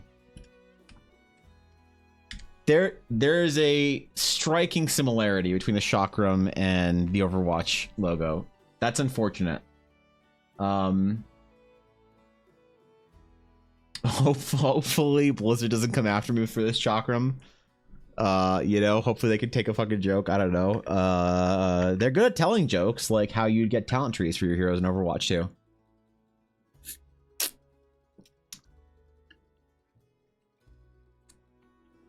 It's my dream to work at Blizzard. I want to draw stuff for the WoW team so bad. Mods, don't post this. Don't post this VOD, please, mods. I can't have the evidence. Please don't post the VOD, mods. Just let this one, let today's VOD die. Busy can scrape from it. It's fine. She can scrape it for the YouTube video if I want to make it a YouTube video. All right. So, Chakram. Rise again. Welcome back. The middle thing there is because it looks cool and makes it look like an Overwatch logo. Yep. But nobody left a holy circle to stop me at this time. Yeah, we should have done that, actually. You're right. I suppose there's been a lot of arisen lately. I should probably start making more holy circles and salting the ground more often. But, you know, alas, we have a small guild budget, so I don't want a ton of stuff that I can do. All right, so we have our caster weapon. We have our... Today we've done a caster weapon. We've done our melee sword. The question is, what do we do for healers? What do we do about healing? An item that a healer can use that would be exciting. Something that maybe gives bonuses to their heals, or if you... Something like when you restore hit points to a friendly player, that player gains a +2 to their charisma and gets bricked up. No, shit. I don't know what. D6 bonus to HP cantrip can be nice. Yeah. Bonus action heals that don't consume spell slots. Some of the changes or makes healing more interesting. Like, I like the idea of like when they do damage, they heal, or like I don't know. I want something kind of interesting here. And what should it be? A sensor? A sensor's kind of cool. Yuna, chill. Oh, she has a new shoe.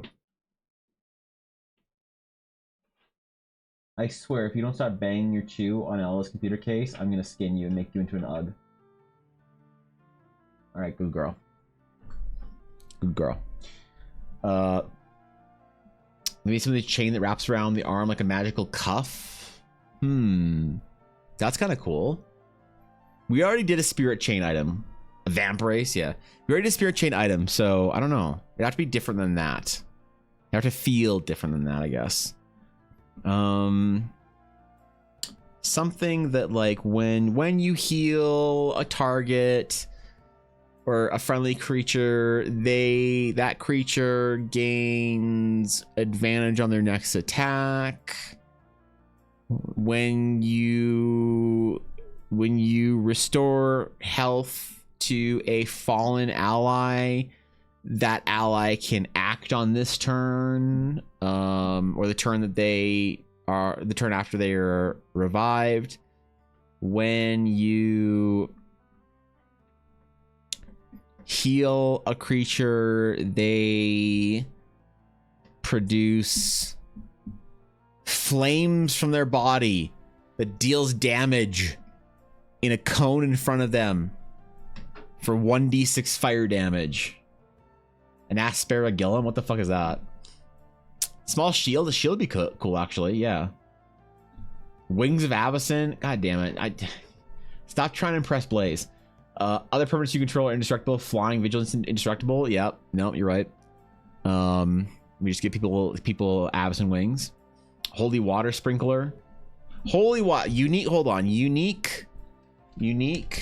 Holy water sprinkler.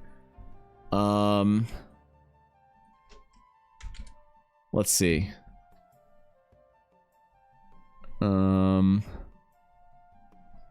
The fetid sprinkler, holy water sprinkler, 5% chance to cast level 1 decrepify, 10% chance to cast level 1 confuse, 2 to paladin skills, 180% ED, adds 1525 damage, 176 attack rating, 160 poison damage over 4 seconds, 50% down damage on dead. That's pretty good. That is pretty good, I will say. That's not a bad idea.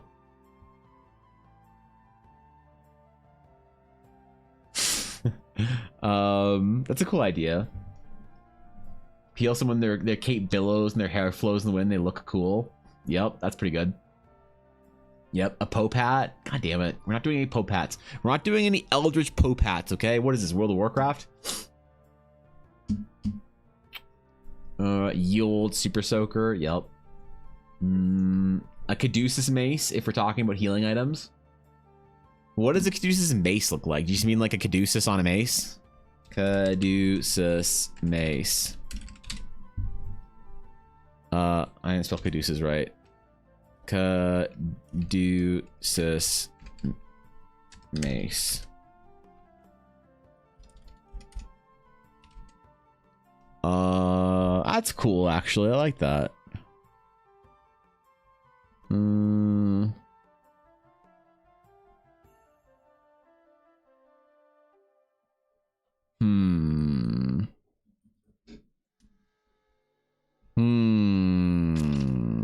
Should it be a weapon, do you think? A crown? No, we didn't think about crowns yet. Crowns would be kind of cool. Crown. I like the idea of a shield, like a buckler shield or whatever. If you heal someone, they have the effect of bless until your next turn. What does bless do again? Like, hold on. D&D bless. What does it give you bonus to again?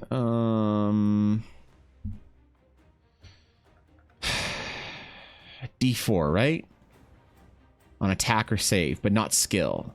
D4 attack or saves. Oh, I forgot that it was saves as well, I'll be honest. That's not a bad idea. When you heal a creature, they gain bless until the beginning of your next turn. I actually like that. That's kind of simple, you know? D4 attack and saving throws. Right. I thought it was just attacks. Depends on how complicated you want to make it. You go super layered. Yeah. So I like the idea of, let's just think about weapons for a second here. If we're going to give weapons to, who are our healers? Our druids and our clerics mainly. Our paladins sometimes. And our warlocks-ish. And our bards maybe. The problem is, if it's a weapon, a bard is going to want to hold something specific, like a weapony weapon. Warlocks and clerics might be okay. Paladins are going to want a big boy, like a big weapon. Paladins are going to want to hold a healing weapon, right? Like the chakram works with the casters because they don't have a weapon they usually hold, you know. Druids usually don't like metal. I don't care about that. I think that's a dumb. That's such a dumb piece of lore that nobody really even uses. So I I'm fine giving our druids metal. They can chill. If somebody really is against metal for their druid, that's fine. I get it. You play a lot of Forgotten Realms and you watch Critical Role. That's okay. You know, you can hold a metal item in game once. You know, but yeah, you make a good point about that. If we are doing a druid themed item, it should probably be like wood or something. Pair of gloves that allows you to cast lay on hands or catch these hands. Okay, chill. All right. Rangers, they exist. A ranger healing. Wait, what? I just got a notification from Twitch.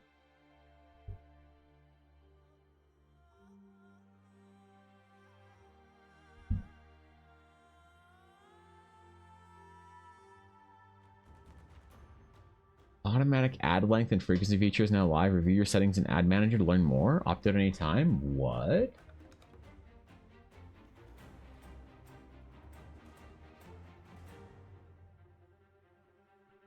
Improve viewer experience.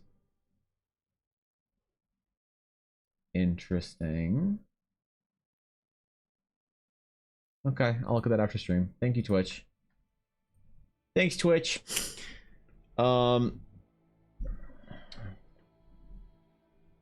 What is the item is small? Wait, what? But the surrounding things can be different. Like a blessed handle, it turns into weapon or buckler. That's kind of a cool idea. A while ago, I think you designed a sensor doubles as a chained maul. Yep, we certainly did. A long time ago, you designed a mage robes for me on Friday stream. That could also work. Robes? What do you want, Yuna?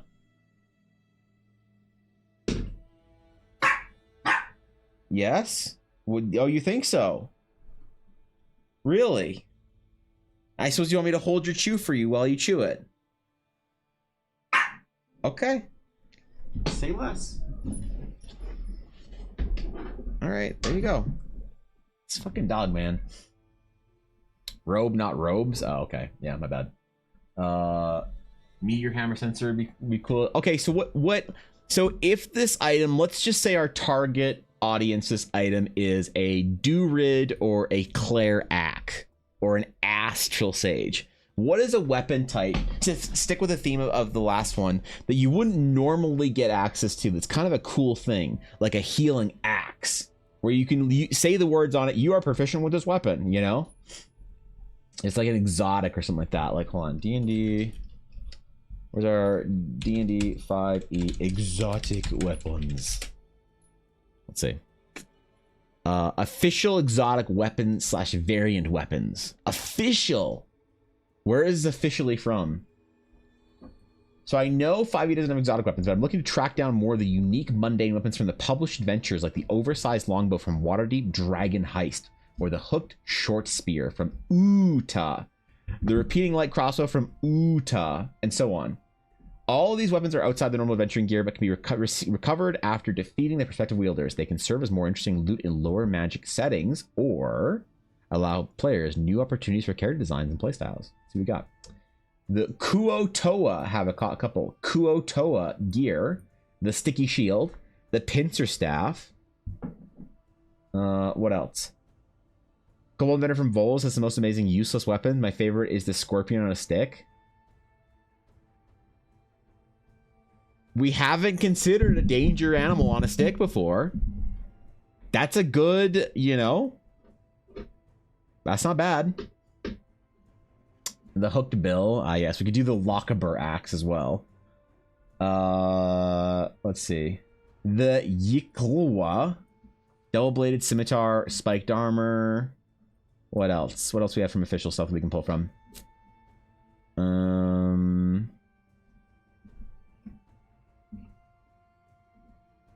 Hooked short spear.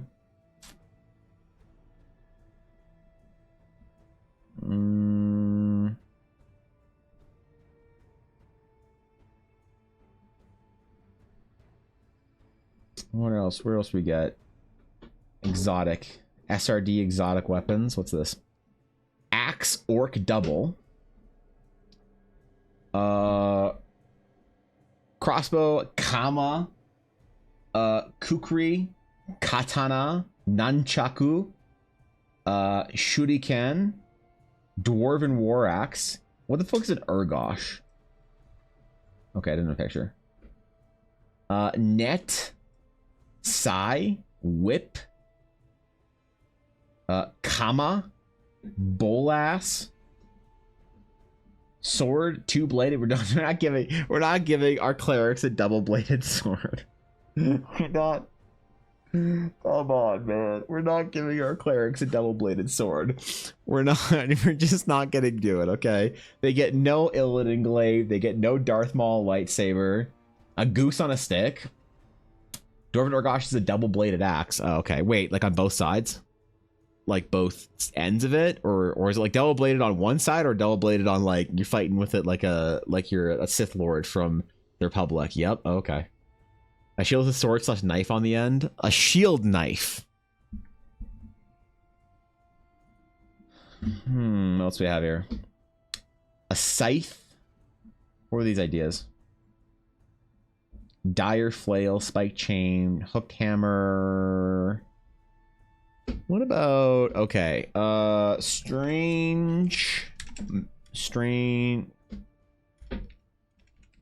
medieval weapons. Let's see. Top 10 strange weapons of the Middle Ages. Let's see what we can do. Flying crow with magic fire. What the fuck? That's the first entry. The flying crow with magic fire. Okay, well, look, man. I did say weird. I did say I want strange. The quick lime. The man catcher. Ooh. Ooh. The plumbata. Repeating crossbow. Naphtha and Greek fire. Ooh, man. War cart. Yeah, that's pretty war-y. Wagon fort. The spring bow. The inventions of Leonardo da Vinci. What else we have? 10 innovative medieval weapons you would not want to what? I would not want to what? Not want to be at the sharp end of. No. Guess we're never gonna know. Weirdest medieval weapons. Let's see what we got. I need pictures. All right, what do we got? The sleeve archer, the scorpion crossbow, the dagger pistol, the sword catapult, a variation of the ballista, a medieval weapon that launched sharp pointed bolts at opponents from a distance. The sword catapult was capable of firing sword-like arrows. Jesus. Halberd glaive, mouth dog, spike shield. If we just Google image search this.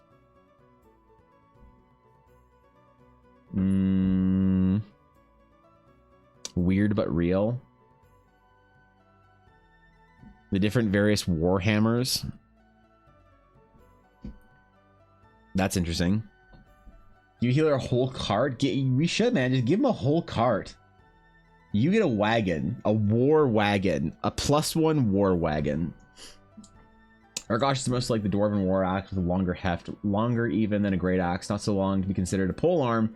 The gripping end of the haft was mounted with a spearhead. That's actually kind of cool. I actually like that. Make a lantern shield. That'd be kind of cool. A glove with a spring-loaded knife. Like Assassin's Creed, a blowgun. Yeah. A rat flail. No, come on, dude. What do you mean rat flail? What is this shit? Various cleaving machetes. Okay.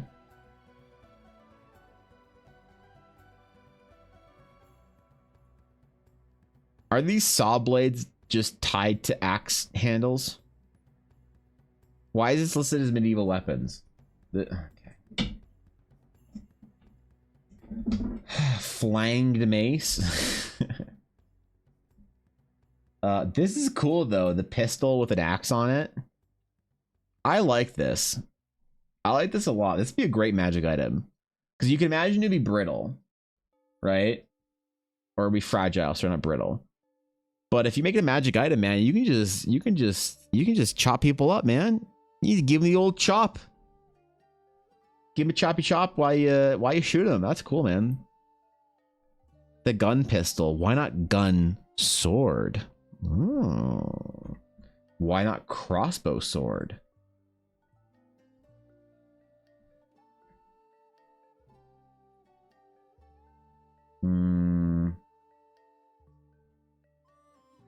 Weapons of War, the Aztec Maku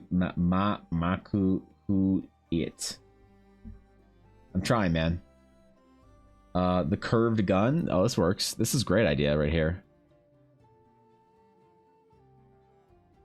I don't know, man. Maybe a halberd or something would be kind of cool, like a cleric's halberd.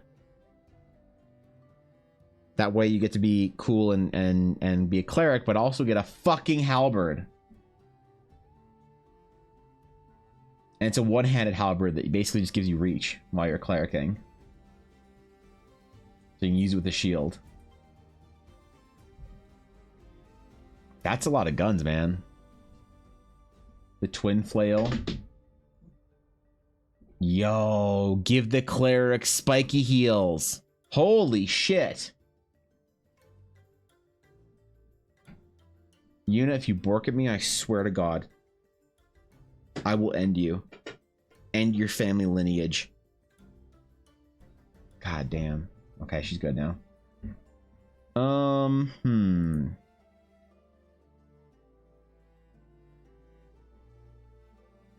Maybe something cool like a scimitar or whatever. It'd be kind of interesting. Healer cutlass. I don't want to do a two-handed weapon though for some reason. Want a rifle scythe? Maka Weetle. There we go. Thank you. What a glaive? Glaive could be kind of cool. Healer glaive. You're proficient with this if you know the spell Cure Wounds. If you can cast the spell Cure Wounds, you are proficient with this weapon. That'd be an interesting way of wording it, maybe. Spike shoes for the Bard Riz. Uh-oh. Divine Intervention is to be able to wear those heels. No, stop. Stop. Two-sided dagger? No, what the, how does that even work? Is this a one? Is this, you're just gonna cut yourself, man. What do you mean a two-sided dagger? Double-bladed light dagger? Cure Wounds or Healing Word? Okay, yeah, that's fair. You're proficient with this weapon if you know the spell Cure Wounds or Healing Ward. And make it something really cool.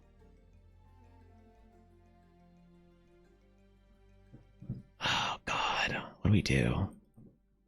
I don't know. This might be a tomorrow project. No, tomorrow's Friday. I forgot. I forgot. Tomorrow is requests. Oh, how could I forget? What if we did something simple like an elegant rapier? A brick on a stick? Ancient dwarven brick on a stick? Better than a scorpion on a stick. Or a rat on a stick. Warhammer. One bonk for one heal. Yeah, if you can, I guess, like, I don't know. I mean, don't clerics already use hammers? I want something different, like something weird. The last one we did was a goddamn chakram, okay? A chakram that you can throw to use your ranged spellcasting mod to make ranged attacks with. You make touch attacks with the weapon when you throw it. It returns. You can upcast a spell. Like, a chakram's weird, man. You're a mage and you're sitting there holding a chakram. People are like, what the fuck? I want that what the fuck moment for a cleric. You know? Like I don't know. Like a weird weapon, like a Lochaber axe or whatever. You know, a walking cane mace. That could be interesting. Good old walking stick. Throw in Hornet's Nest. We're not throwing Hornet's Nest of healing. You throw the Hornet's Nest, the returning Hornet's Nest at a friendly player. The Hornets sting the player. It's terribly painful, but they heal for 1d6 HP each round, but they're also attacked by Hornets. It's lightning damage to you, and if you hack into someone's heart, you do direct electric damage. That's pretty cool. You just bring them back, man, in a painful way. Oversized sort of healing. Yeah. Like the tower shield of healing or something. A holy hand grenade. Uh-oh. Sorry, Monty Python. Sorry. Don't send your lawyers after me. All right, whatever. Fuck it. I think we got 2 done today. We got 2 done today. I think that's it. Brawling gauntlet. Now that's a great idea. Actually, he's doing a gauntlet, like a punching gauntlet or whatever. A farmer's. No, come on.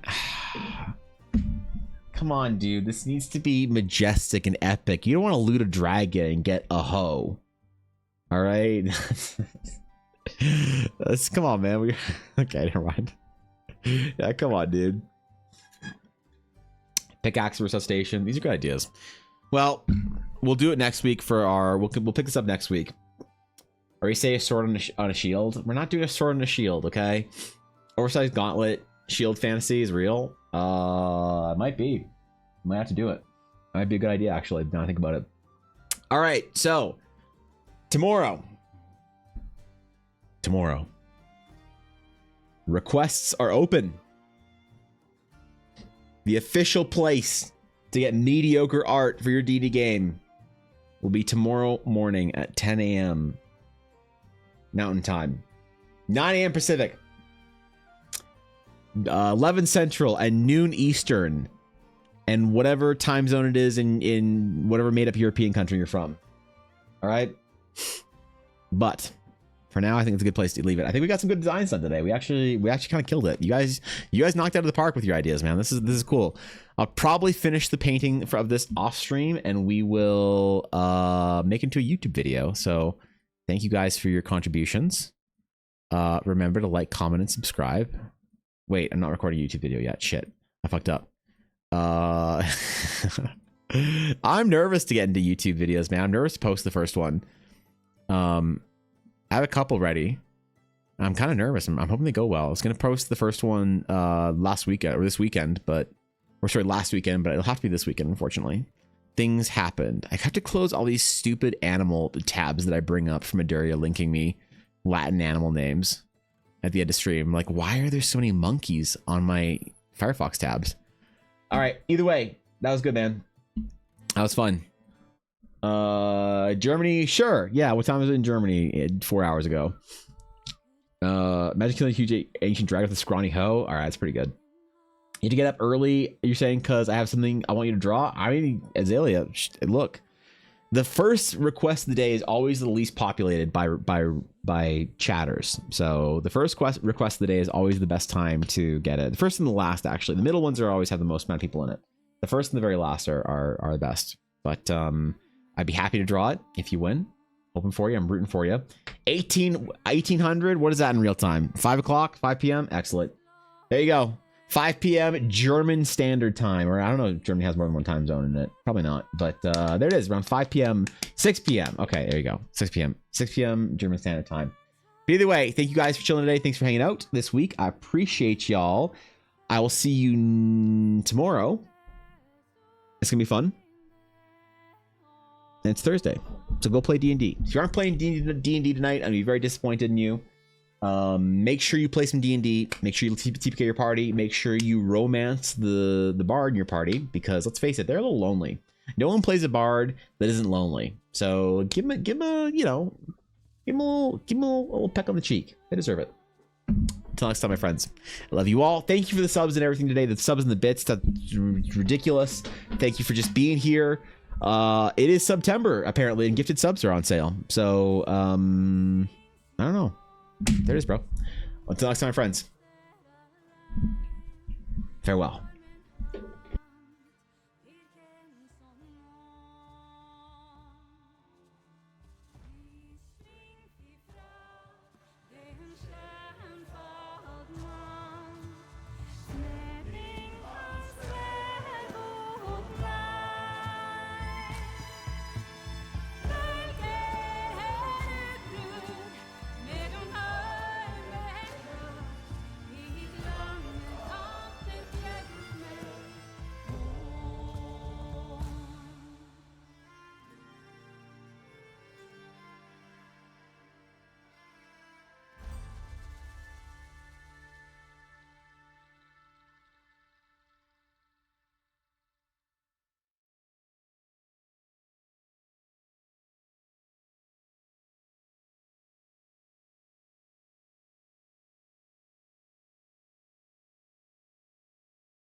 I think it's beautiful.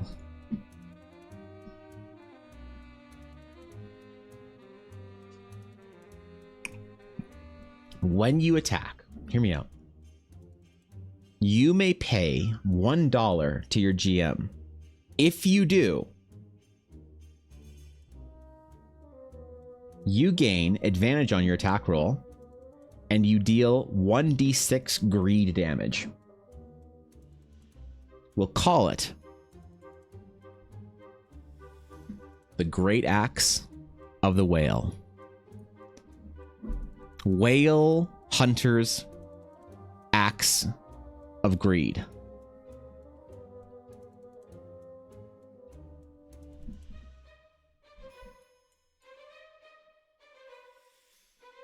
Jackie would use it.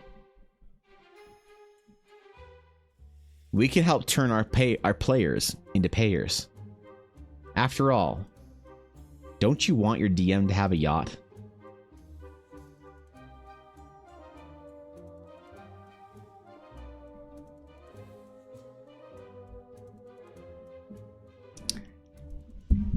I could probably run it my game.